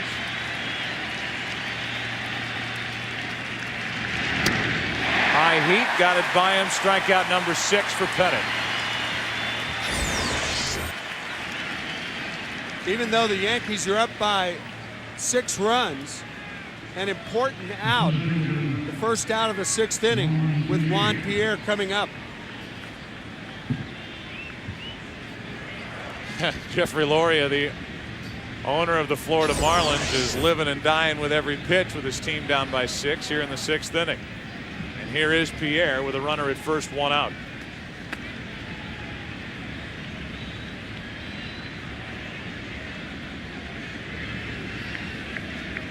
Pierre, a bunt hit his last time up. Flinching on the breaking ball that stays up and in, ball 1. Pierre with 204 hits, 168 of which were singles. Most of the majors. On the inside corner, 1-1. We just saw Jeffrey Loria, who's the owner of this Marlins team, used to own the Montreal Expos, and at one point during a long road trip this season, Loria was with the ball club. They weren't playing well. They had a 1-9 trip. As Pierre chops it foul, and in the middle of it, Jeffrey Loria said, you know what we're going to do for a little diversion? We're going to take the plane, the charter, to Vegas. You guys get off. They went to the Bellagio, spent 3 hours, blew off a little steam, got back on the charter, and then went to Pittsburgh and got swept by the Pirates. Heartwarming story about the Marlins 2003 regular season. 1 ball, 2 strikes. Too far inside, 2-2.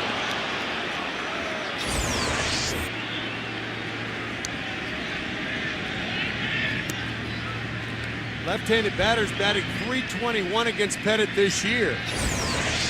And Andy doing a much better job coming inside the left-handers in the postseason. Marlins trying to get something going, trying to do it with Pierre at the plate. And a slow roller for Johnson. Pierre, there's nowhere to go, Juan. 2 out, down to second is Encarnacion. Back inside.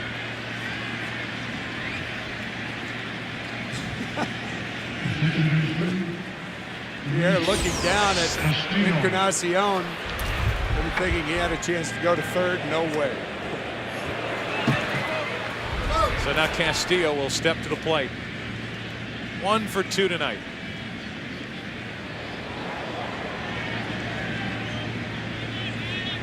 I guess you'd have to have a gambler's mentality to jump from the Expos to the Marlins. One thing that Jack McKeon talked about last night before the game is Castillo is taking all the way, and it's a ball. We talked about it. He was managing the Reds. Would salivate at the kind of young talent that was brought here really by Dave Dombrowski, who was the general manager and the guy in charge of dismantling that '97 World Championship team. They brought some young talent over, and it finally blossomed this season.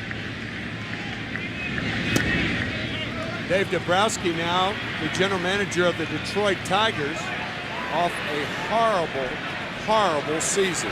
119 losses for the Tigers this year. Signed by the Marlins at age 16 after fielding one ground ball in the tryout.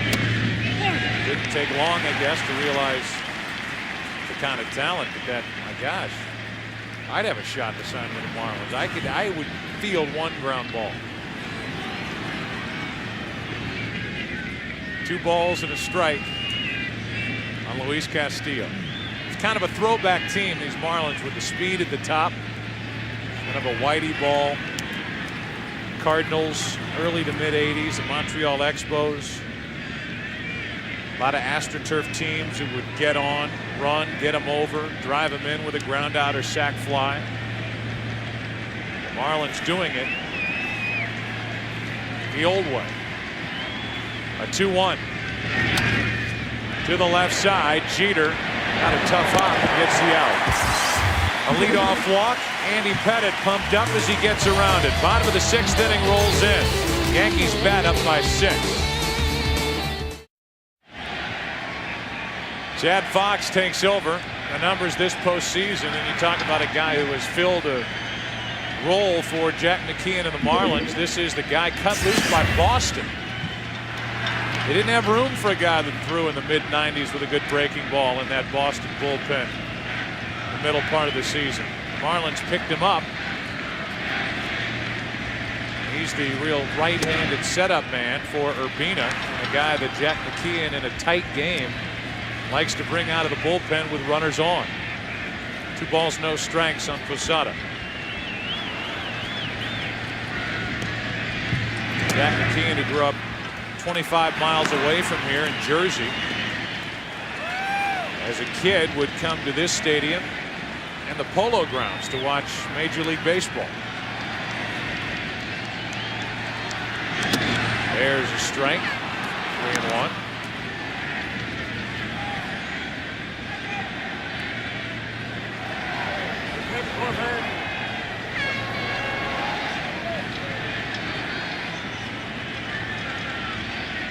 Posada takes ball 4, a leadoff walk. Chad Fox isn't happy with that. Johnson Lake, Nebraska, hello. Fans from everywhere enjoying this World Series here in the Bronx. And here's Aaron Boone, who is hitless tonight. Boone is flied to right and struck out.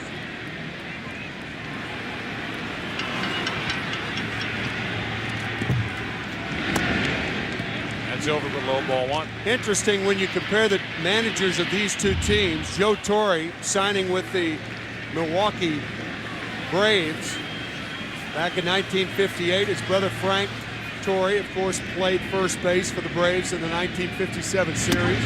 Had a good one. Jack McKeon, on the other hand, was a playing manager that same year in 1958, managing the Missoula Timberjacks. Our pal Jim Cott, whom Jack will see tomorrow in South Florida, was a pitcher, 19-year-old pitcher for the Missoula team. Bob Uecker was a catcher in that league that year, catcher for Boise. Jack, a playing manager as a 27-year-old when Torre signed with the Milwaukee Braves. He said, I knew the guys that I wanted to spend time with. That Jim Cott, I knew he was going to be a good one. I didn't spend time with those other donkeys I knew wouldn't make it to the big leagues. The 2-1 pitch. Boone goes after it, 2-2, and Aaron Boone really struggling with his swing. The only ball that he made great contact with was the knuckleball of Tim Wakefield in the 11th inning on Thursday night. That one swing makes up for a lot of outs.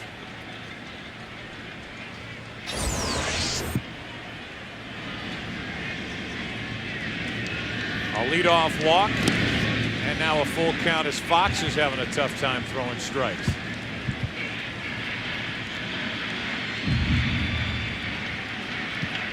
Pavano is joined by Tejera out in the Marlins bullpen. Pavano, as we mentioned, is due to pitch on Wednesday night in Game 4. Made a solid Game 6 start at Wrigley. Runner goes. Boone strikes out. Throw down is in time.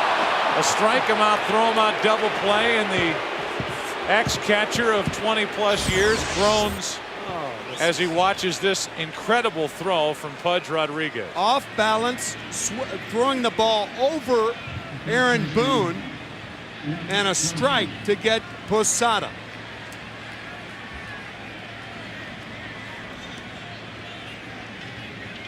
A wink and a hug. 10-time Gold Glove Award winner, tied with Johnny Bench for the most ever at that position. And there's a strike in at the knees to Nick Johnson. Remarkable throw to get Nick Johnson at third base with 2 outs last night. A base running blunder by Johnson. But I think that throw over Aaron Boone was a better throw because of the obstacle of throwing it over Boone, but keeping it low enough to get to second base in time. Man, it's ridiculous. It's almost making you mad, isn't it? Gosh. Here it is one more time. I mean, Boone swings through the pitch, and now he throws it over Boone, who ducks slightly. But it's got to be low enough to get there in time, and it's right on the money. How do you do that? From one knee.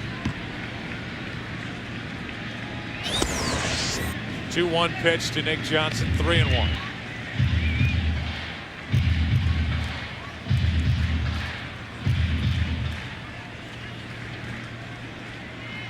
you imagine if Carlton had a catcher who could have done that?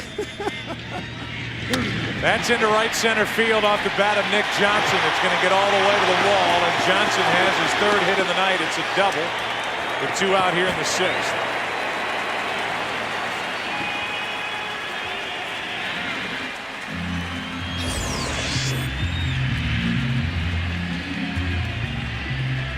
All started with a bunt base hit back in the 2nd inning.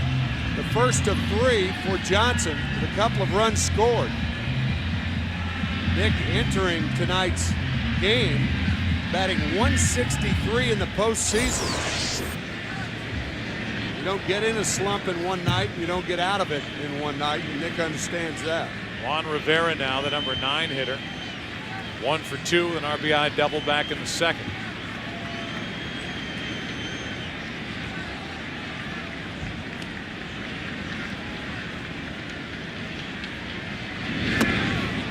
Good breaking ball to Rivera. Strike 1.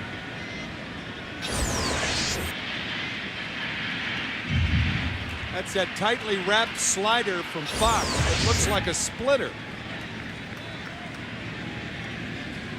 Rivera missed that by a foot.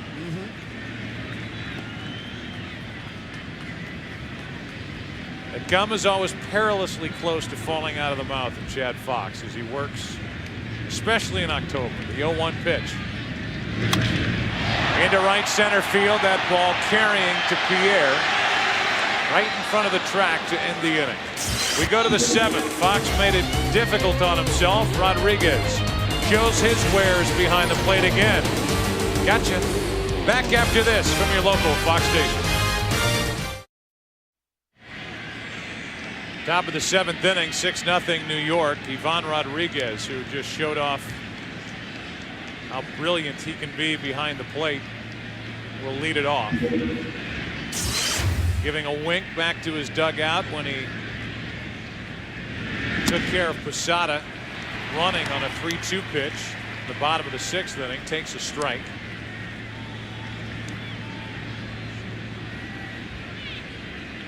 He has become a team leader. He has matured. He has taken the reins for Jack McKeon, a former catcher. Steve Lyons is with us. Steve. Well, Joe, you talked about Rodriguez giving the wink and a hug.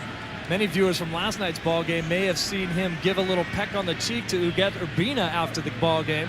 That's something they said they've done in the past. They're very, very good friends. He says it means nothing. It's just all about Latin passion and enthusiasm for the game and true friendship. Joe? Another angle. Thank you, Steve.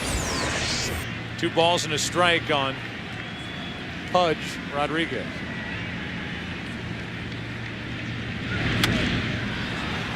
Two balls, 2 strikes. Talked about how the Marlins signed Luis Castillo when he was 16. Miguel Cabrera also signing when he was 16. The Marlins have concentrated their scouting areas in Latin America because 35% of their fan base, their first language, is Spanish.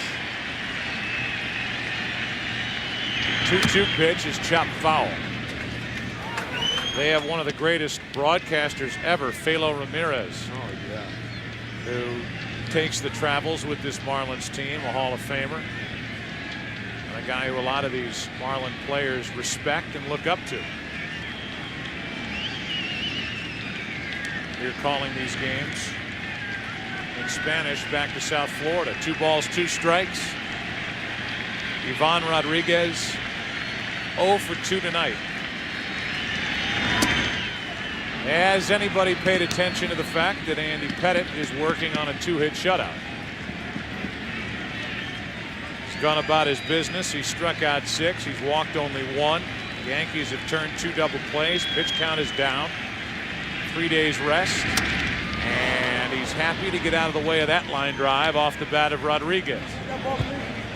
Leadoff man is on, and the Marlins have proven time after time that they do not quit as they bat here in the 7th. Once again, tonight's MasterCard trivia question: who holds the record for the most wins in the World Series? After our hint, blatant and subliminal, the answer is Whitey Ford with 10. Now with a leadoff man on, here's Miguel Cabrera. Still hitless in this World Series, even though he thought he had one his last time up. It was ruled as an error. Lower left. Breaking ball in for a strike.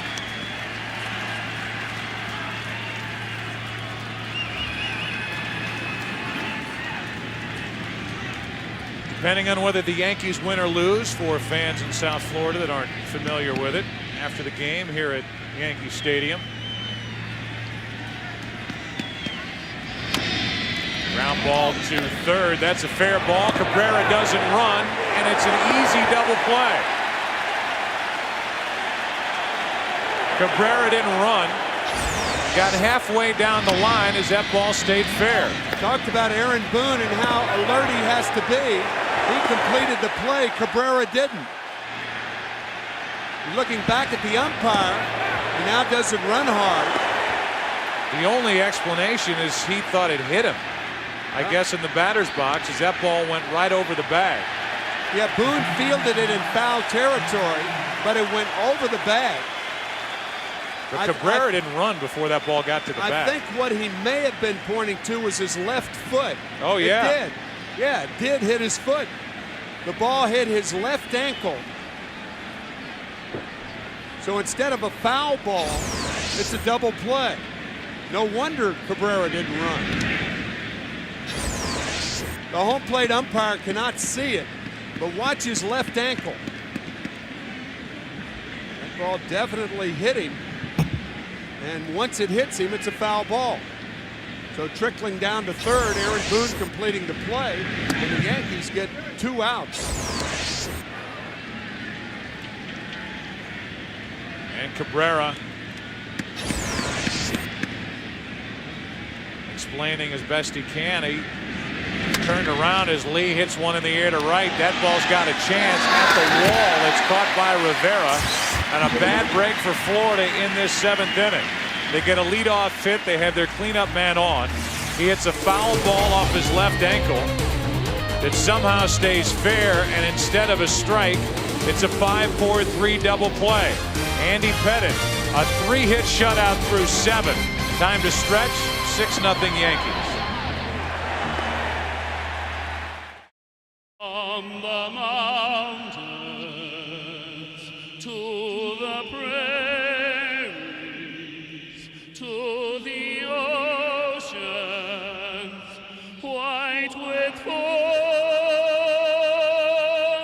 God bless America, my home, sweet home. God bless America, my home, sweet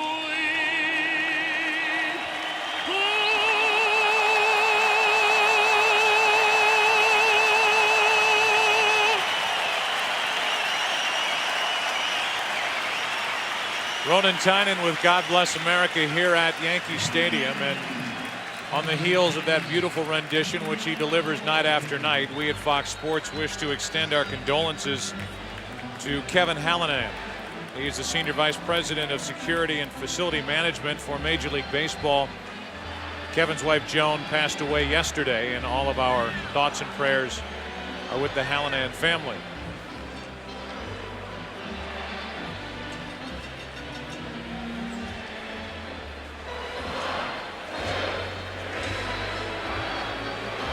As a new pitcher enters out of the bullpen for the Florida Marlins, we remind you that these overhead views are provided by Saturn. The team at Saturn hopes you're enjoying this unique look from high above Yankee Stadium and invites you to click on Saturn.com for a look at all their new 2004 lineup. The World Series on Fox is brought to you by Bud Light. For the great taste that won't fill you up and never let you down, make it a Bud Light. Here at Yankee Stadium, Carl Pavano takes over, but an interesting thing happened here 2 days ago. We showed you Juan Pierre, who came out a couple of hours before his teammates arrived on the team bus on the workout day. We showed you rolling the ball, showed him rolling the ball down the foul lines to check if it's tilted one way or another. He was knocking the ball off the wall in the outfield to check the carom out in center field. And then he took a moment with teammate Michael Tejera walking around Monument Park, not mic'd, but we listened in.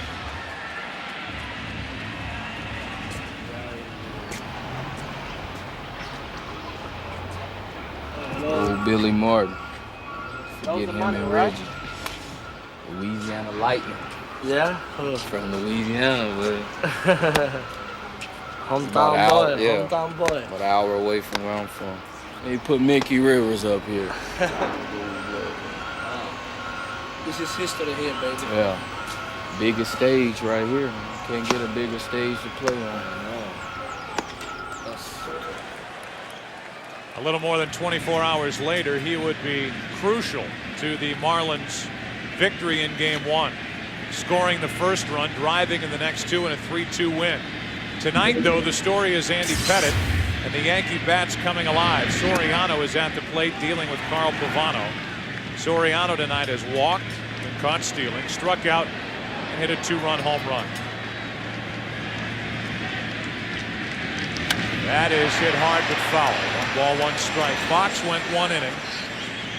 No runs, 1 hit, a double, 1 strikeout, 1 walk, and now Pavano, who is due to pitch on Wednesday night in Game 4, gets a little taste of this World Series before he makes that start against Roger Clemens.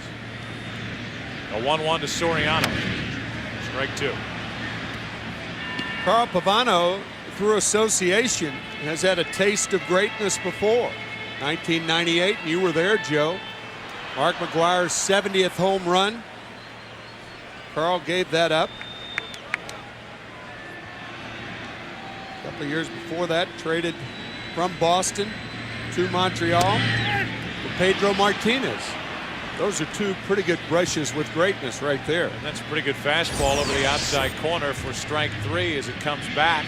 Catches the corner on Soriano, at least according to Larry Young, the home plate umpire. 1 out, nobody on. That's a pitch you can afford to make when you're way ahead in the count. Notice Rodriguez setting up off the plate and taking into consideration that tail on the fastball. It looked a little outside, but no argument from Soriano. Now Jeter, 1 for 3 with a single in the 3rd inning. He's grounded out, he's struck out.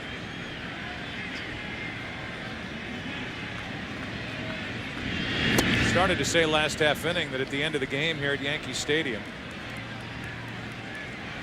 they play either Liza Minnelli's version or Frank Sinatra's version of New York, New York. Off the outside part, 2-0.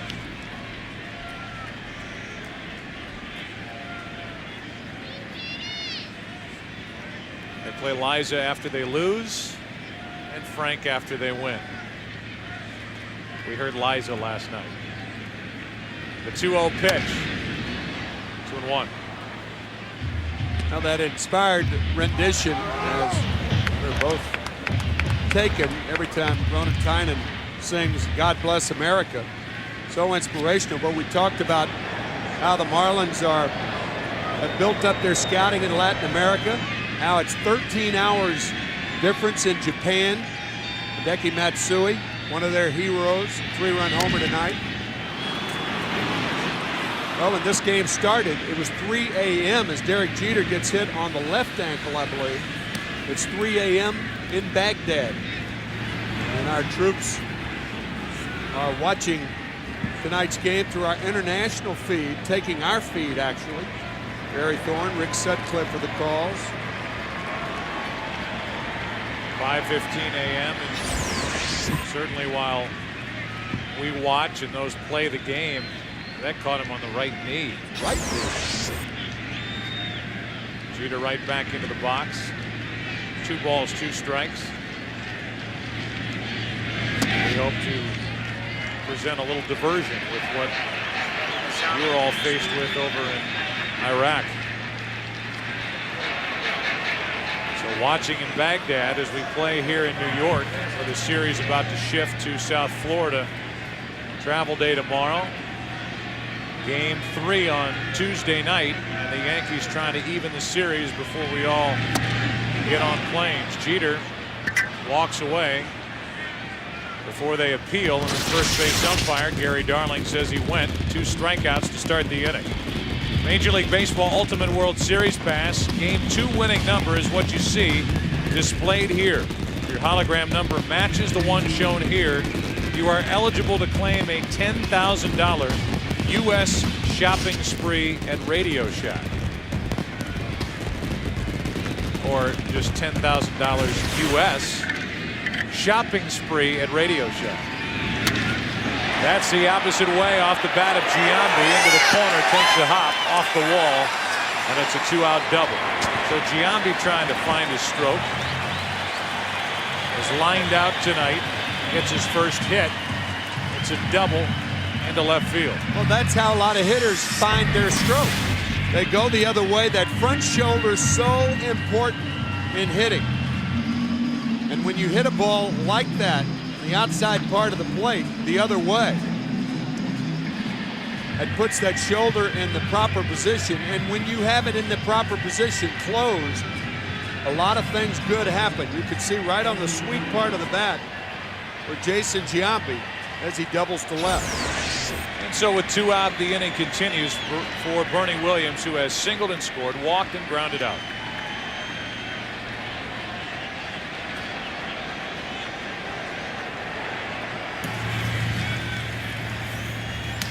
Braden Looper, the hard-throwing right-hander. Michael Tejera, the lefty, getting ready.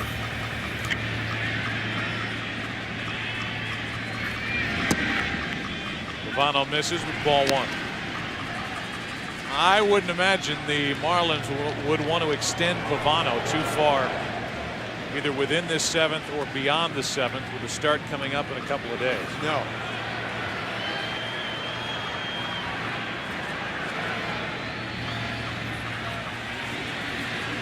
Andy Pettitte has been dominant.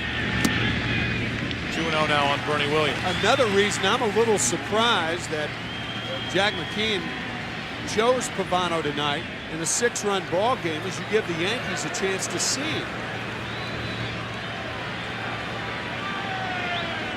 And the guys who get their look at him, the big bats in this lineup, Soriano, Jeter, Giambi, Williams. If Williams reaches, it'll be Matsui. And he is one pitch out of the strike zone away from making that happen. 3-0.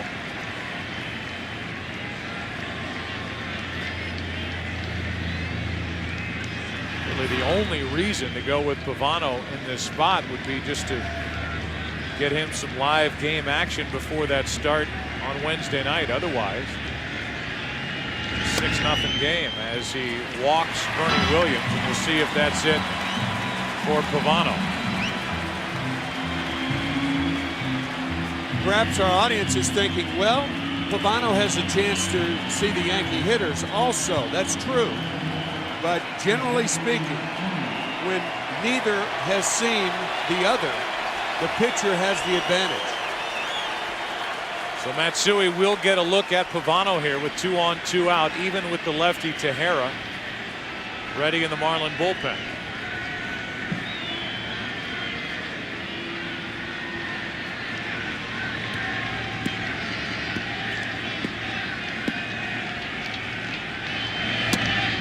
Strike one. Pavano started game 6 of the NLCS on Tuesday night. Threw 86 pitches. Kept the Marlins in the game. That was the game started by Mark Pryor. And they eventually came up with 8 in the 8th. 1 ball, 1 strike.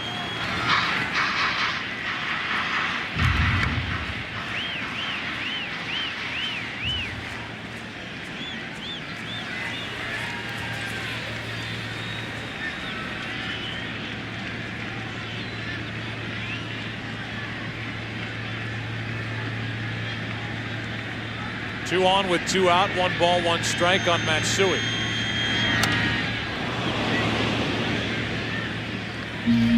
Strike 2.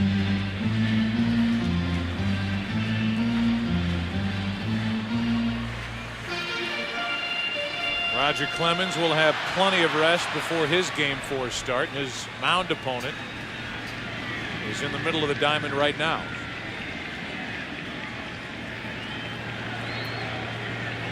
Giambi and Williams are on. 2 out.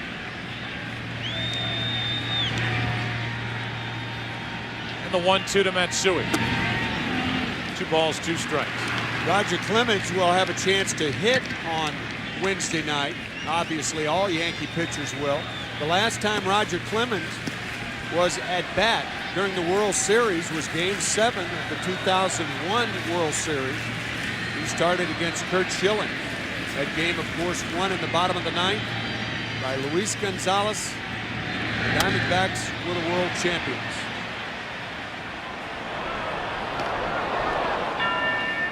He went 0 for 2. I remember one line drive he hit to right field. Is that right, as you're checking your book? He struck out, and I just have flied to right. I don't know if it was a line drive or a fly ball. As far as Roger's concerned, it was a line drive. That memory left me a long time ago.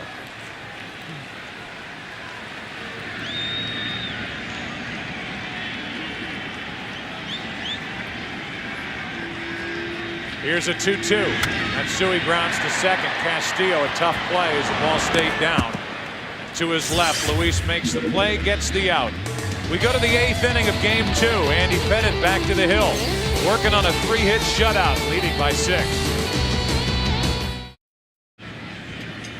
Susan St. James on your right with a guest here at game 2 of this World Series. Come on, that's Dick Ebersol, man who runs NBC Sports, with a Yankee stocking cap on as ball 1 is outside to Mike Lowell. It'll be Lowell, Conine, and Encarnacion. Line drive is a base hit into right field. The Marlins put their leadoff man on for the last 5 innings. A hit here in the 8th, a hit in the 7th, a walk in the 6th, an error in the 5th, a base hit in the 4th. However, they have yet to string anything together as Conine steps in 0 for 2. And this inning a lot different from any of the past 5 innings, because if Pettit gets in trouble, Mariano Rivera is waiting in the wings. A man who has been close to unhittable in postseason play. We've mentioned it in the division series. We've done it in the ALCS. It's worth bringing up again. Andy Pettit may get another start in this World Series. It would come in Game 6 as Jose Contreras walks down to get loose. Is a free agent to be, Andy Pettit. And his price keeps going up with these Yankees. The job that he has done this postseason.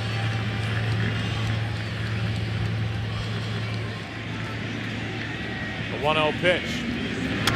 I'm sure Joe Torre is in no rush to show the Marlin hitters Mariano Rivera. Good point. If he can avoid it. First of all, Rivera's coming off a 3-inning outing on Thursday night, but he's had enough rest. And as Gabe White joins Contreras, there's nothing wrong with a little mystery if you're Joe Torre with regard to Rivera and these hitters. Strike 2 on Kona. Yeah, so it's reasonable to assume that Rivera would only get in the game, obviously, if the Marlins score 3 or 4 runs right now. 1 ball, 2 strikes on Kona. Pettit has struck out 6, walked only 1, and allowed 4 hits.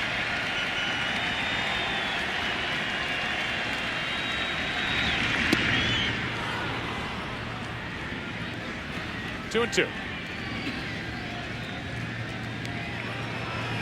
Encarnacion is next, then Gonzalez, then back to the top, Juan Pierre.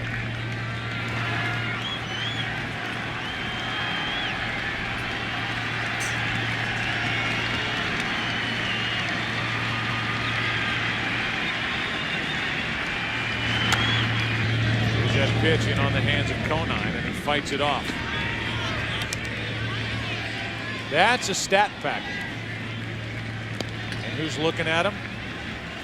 Kareem Garcia.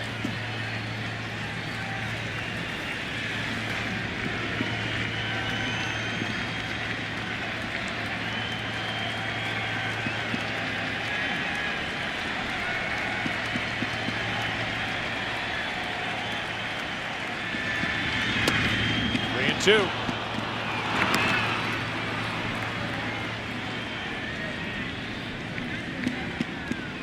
Well, it wouldn't take much more for the Marlins to get their first real excitement of the night offensively against Andy Pettit. Here's Josh Beckett.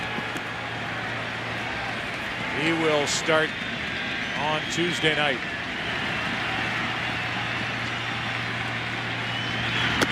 Late swing and a miss, 91-mile-an-hour fastball, and strikeout number 7 for Pettit. Conine may be chasing ball 4, but certainly close enough to swing.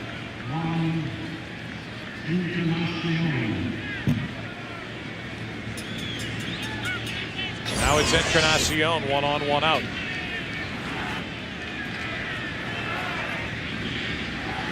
Juan has struck out and walked.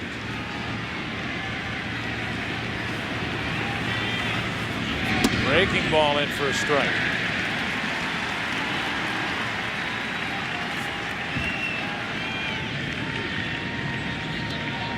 Pettit bobblehead doll fishing with a Marlin on the end of the line.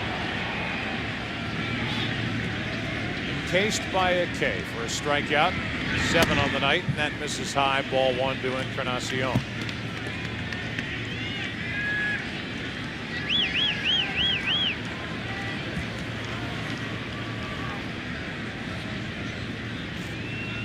Take a look at our game summary. It's brought to you by Nissan as Andy Pettit gets a quick visit from Jorge Posada. Andy Pettit, 7 1/3 innings pitched, 7 strikeouts, Last complete game shutout by a Yankee in the World Series, Ralph Terry, Game 7 of 62. 3 runs in the first. The Yankees have turned 3 double plays tonight. One of them to strike him out, throw him out double play, and one of them when it was turned after the ball should have been fouled off the leg of Miguel Cabrera. 2 out, down to second is Lowell, and Gonzalez will walk to the plate.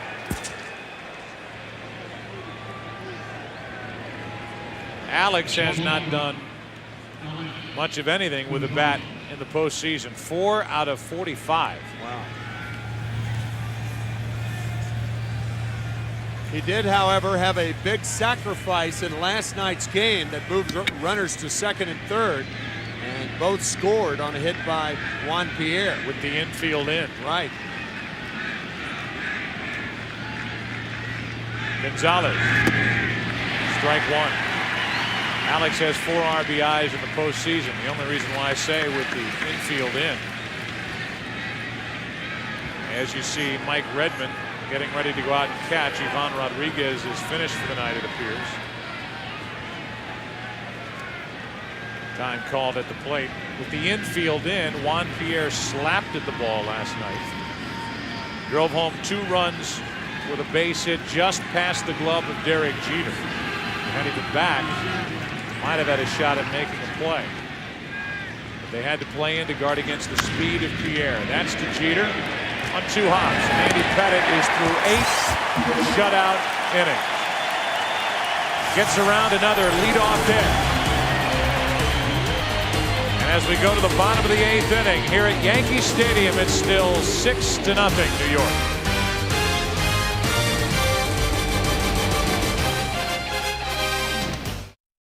The World Series on Fox brought to you by Nissan, who invites you to shift the way you move through the world. By Bank One, find the credit card that fits you best. Individual answers, Bank One. By Allstate, you're in good hands with Allstate. And by Radio, starring Cuba Gooding Jr. and Ed Harris in theaters October 24th, rated PG. We at Fox Sports have partnered with Saturn to bring you aerial views of tonight's game. Saturn and its retailers hope you're enjoying the 2003 World Series. Mike Redmond is the new catcher, taking over for Ivan Rodriguez, who will sit the rest of this one out. A guy with great stuff, an electrifying fastball, Braden Looper, takes over. 5th pitcher of the night for Florida. The 95-mile-an-hour pitch misses low. Braden Looper had 28 saves this year. But the Marlins went out and traded for Rudy Urbina on July 11th.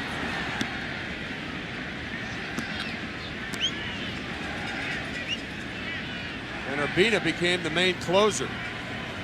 He had a save in last night's game. On 2-0, 3-0. This is what can get Looper in trouble. Yep. Control.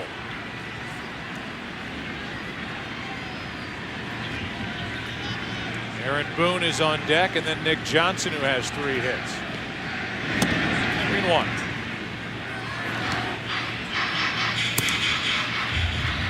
Nate Bump, the right-hander, gets loose. That's strike 2, 3-2. Looper came up in the Cardinal organization and was part of the Edgar Renteria trade.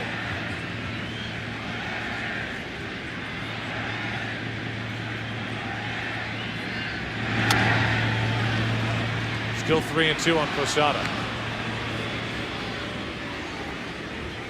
Some of the cast of that 70s show is hanging out, sticking it out in the bottom of the 8th inning with the Yankees up 6-0. They want to see if Andy Pettitte can complete what is right now a 4-hit shutout. So far, the Yankee bullpen, which was busy last half inning, is quiet. Posada strikes out. Looper comes back from a 3-0 count to strike out Posada. 1 out here in the 8th.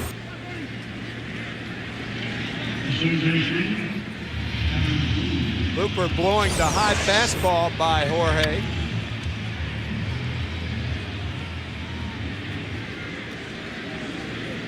Boone now is looking for his first hit.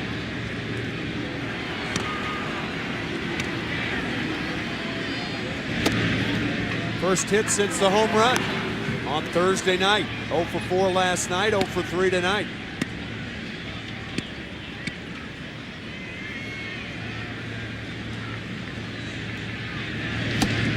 In under the hands of Boone, 2-0. Do you remember when we asked our Sprint Virtual Manager question about which city has the hotter nightlife? I never heard your answer. What would your answer be? New York or Miami? The 2-0 pitch, 2-1. New York. And in one of the closer calls we've had all season long, New York wins 52% to 48%. Michael Strahan made a difference. Michael Strahan was our guest back in the second. We picked New York, that's where he plays. It's a tough call, though. Only 96% of the precincts reporting. 2 balls, 2 strikes. Some hanging chads down in Florida, no doubt.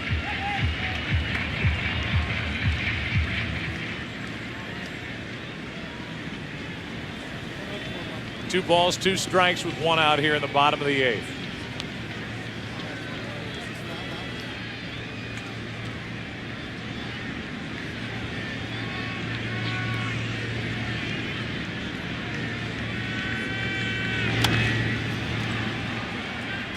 Who is the current mayor of this red hot city, New York? Michael Bloomberg.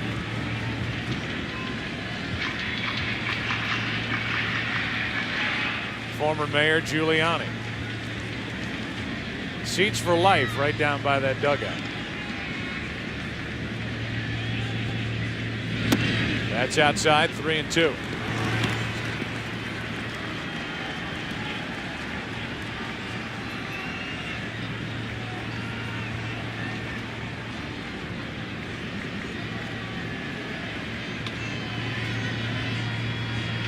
Boone with a base hit up the middle.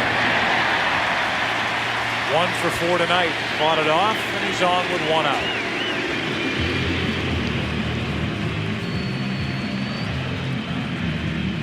Oh, the way these Florida Marlins have played in the postseason. They earned the wild card berth. They beat the Giants, heavily favored San Francisco Giants. They come back to beat the Cubs after trailing 3-1. Certainly analogous to what the Seattle Mariners did in 1995. Last 2 months of the season, capturing the hearts of that city, playing the New York Yankees in the wild card format, beat them in 5 games, and 2.5 years later, Safeco Field was built. And perhaps the same will happen to the Marlins. They're making their push for a new stadium. A season like this, where they end up in the World Series, go a long way to helping with those efforts. The problem is, some still have a taste of what happened in '98 after the organization won it all in '97. But a different owner, different front office, and different times. Yeah, a new stadium, as Cincinnati showed this year, is not a sign of a club fielding the very best club possible. I mean, the Cincinnati Reds moving into a new ballpark this year, the Great American Park, and dismantling that team in late July. How about Pittsburgh? Pittsburgh, same deal. All they did was fuel the races around baseball as they took their team apart. Helped the Cubs get into the postseason with the players they sent to Chicago. Nick Johnson strikes out, 2 out. First time that Nick Johnson's been retired tonight.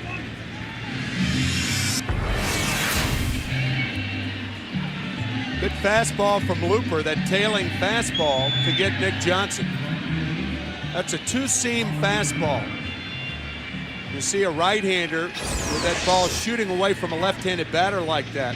That is a 2-seamer that you hear so much about.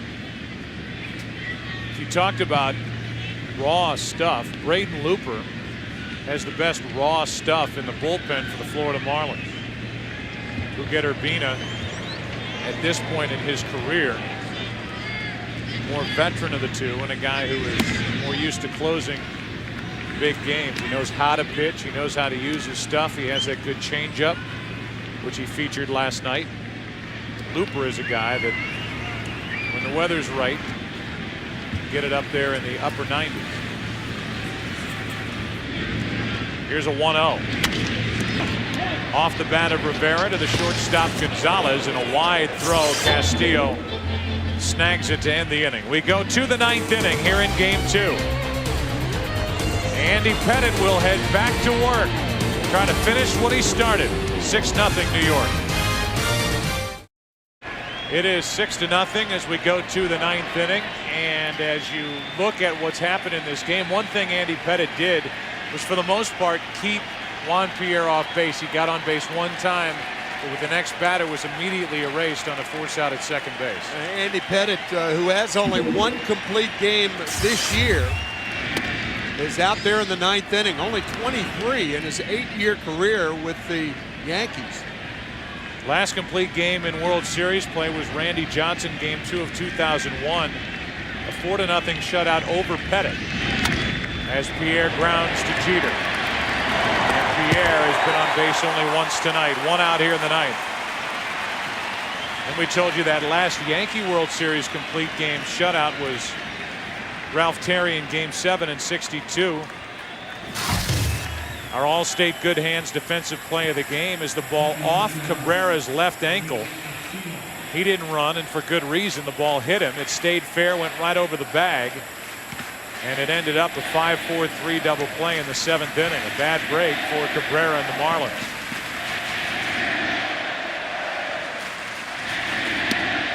Fastball for a strike with the crowd at Yankee Stadium chanting his name. Pettitte.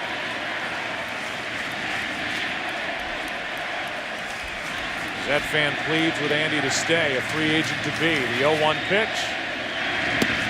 Ball and a strike.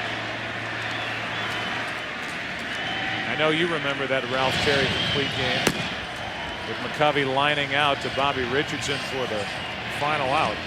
Certainly do. The Yankees didn't win another title for 15 years after that. Back in '62. That is high, and they count 2 balls and a strike. Yankees winning in 1976 and then losing 4 in a row to the Cincinnati Reds. And then they won the pennants in '77 and '78 also. 2-1. Up the middle. Castillo is on with his 2nd hit of the night. Joe Torre certainly would love to get Andy Pettitte through 9 innings here tonight, but realizing, as he's working on 3 days rest, he's not going to get too crazy with trying to get that statistic for Pettitte here tonight. Action for the Yankees out in their bullpen, a left-hander and a right-hander. As Pettitte will deal with Mike Redmond, the backup catcher. There's Rivera with Contreras to his right. Redmond batting in the spot vacated by Rodriguez, who was 1 for 3 tonight.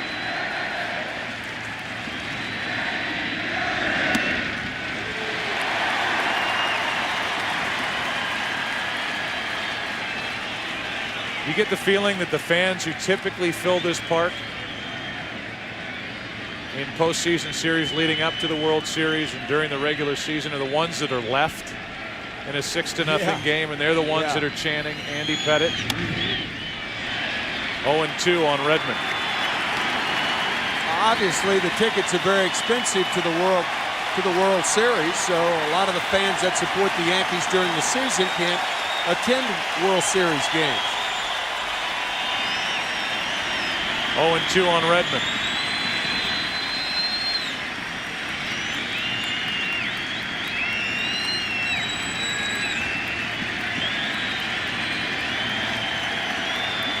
If he wins tonight, Andy Pettitte will be 3-0 this postseason.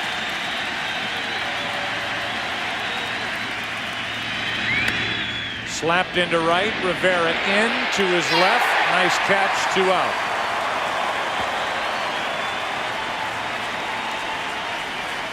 All 3 of Pettit's wins will have come in Game 2 of postseason series this year, with his team trailing 1-0.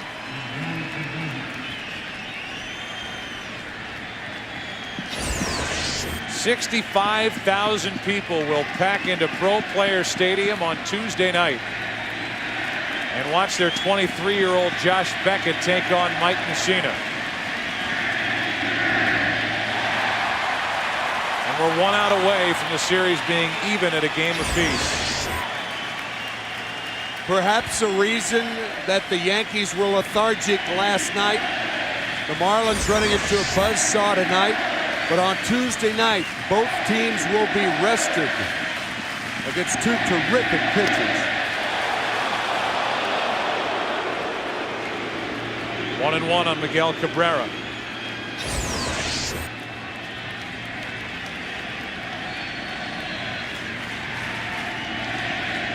Mike Mussina wanted that pitch for Pettit.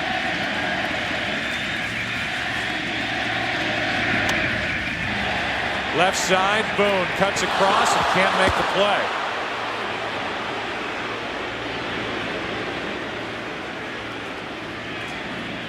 Now I wonder how they'll score this. They scored an error on Aaron Boone the second time Cabrera was up. The third time he was up, the ball hit his pants leg. And now another error. So Miguel Cabrera has had that first World Series hit taken away from him 3 times tonight. Well, the Yankee fans probably thinking Aaron Boone is a good defensive third baseman, and he is. Second error tonight, his 4th of the postseason, after committing only 6 during the regular season with the Yankees.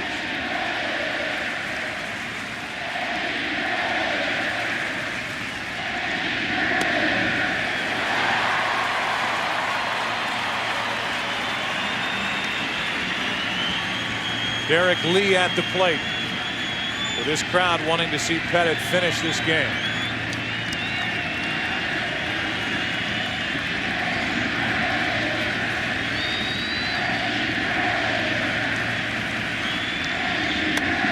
Into shallow right field. That ball's going to get down for a hit. They bring Castillo to the plate. The throw is in toward third, and the shutout is gone, and that could be it for Andy Pettit. So the error by Boone extends the inning. Derek Lee capitalizes with a base hit to right. It's 6-1, and that's going to be it for Pettit, who should get a huge ovation as he exits at Yankee Stadium.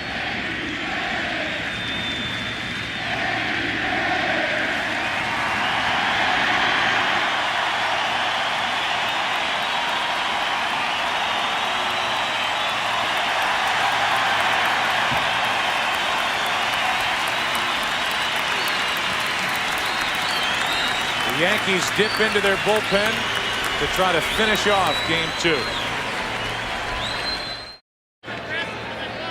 When the pitching change was made, Aaron Boone, because of this error which could have ended the night and given Pettit the complete game shutout, Aaron Boone apologized, and Andy Pettit telling him don't worry about it. Posada doing the same. As now it's Contreras into the game with 2 on 2 out. And Mike Lowell at the plate. So again, this was an opportunity for Joe Torre to use Rivera if he wished.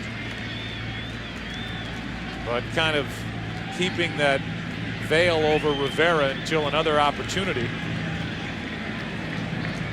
Using Contreras here to try to finish off the ninth. Lowell tonight 1 for 3. Counts 2-0. However, that opportunity may come if Lowell and Conine get on base, because that would bring the tying run to the plate.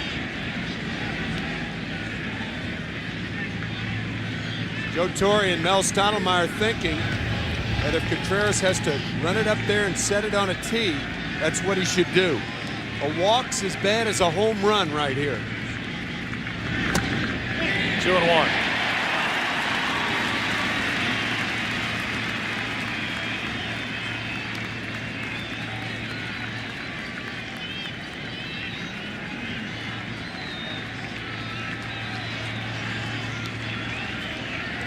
Runners on at first and second, 2 out, and a 2-1 pitch. Lowell hits it hard. Boone on a knee. Makes the throw to second, and the game is over. The Yankees take game 2, 6-1, and the series is tied at a game apiece. Aaron Boone on that final play showing what he can do at third base. And Andy Pettitte gets his 13th career postseason victory. Aaron Boone made 2 good plays tonight at third and 2 bad plays, and he ends it on a good note. So Rivera does not make an appearance in the first 2 games of this World Series. Andy Pettitte is the story in the Yankee bats, coming up with 6 runs on 10 hits.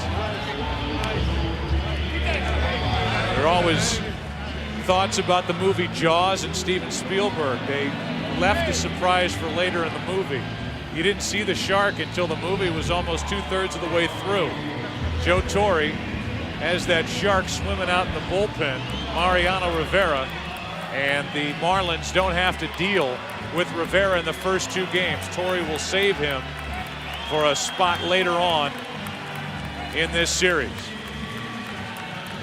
Let's go in and check in with Steve Lyons as Rivera and the bullpenners make their way in on the heels of a 6-1 victory. Steve? All right, Joe. Thank you very much. Andy, you've always been such a big game pitcher for this team, but in the first inning, you struggled a little bit to find the strike zone. What did you do? What adjustments did you make to get back on the strike zone? Well, you know, I was missing a little bit. I was kind of fighting myself a little bit, wondering what kind of game I wanted to pitch on 3 days rest. And, you know, just felt good. I was fighting, you know, with my sinker a little bit, trying to make it move instead of just throwing the ball. But, you know, got it going after the guy scored some runs, and that was big. It's going to be talked a lot about in this series. The key to the Florida Marlins is Pierre and Castillo at the top of that lineup trying to get on base. You have to keep them off. How did you go about doing that tonight? Well, you know, I was just able to get Pierre out. You know, he laid that one button down. He's so fast, but I was able to get him out, and then just was able to get the double plays with Castillo and stuff. And the main reason is just I've got so many. I got to say, I got so many people back home at my church tonight praying for me. I know they're there and around all over the country praying for me, and just I thank God, and He just blessed me to be able to do this tonight. You brought it up, pitching on 3 days rest. There's no way you can go back down to Florida down 2-0. How did you feel out there on 3 days? You know what? I was inside the clubhouse before the game started, and I was fighting myself, wondering how I was going to feel. And, you know, I just started talking to Raj a little bit, and he said, listen, this is what we worked all year for. You're going to be strong as a horse out there tonight. Just go out there and throw your game. And I didn't believe him in the first inning. I was trying to make the ball move a little bit too much, but then I was able to throw some 4-seamers, and I had a good fast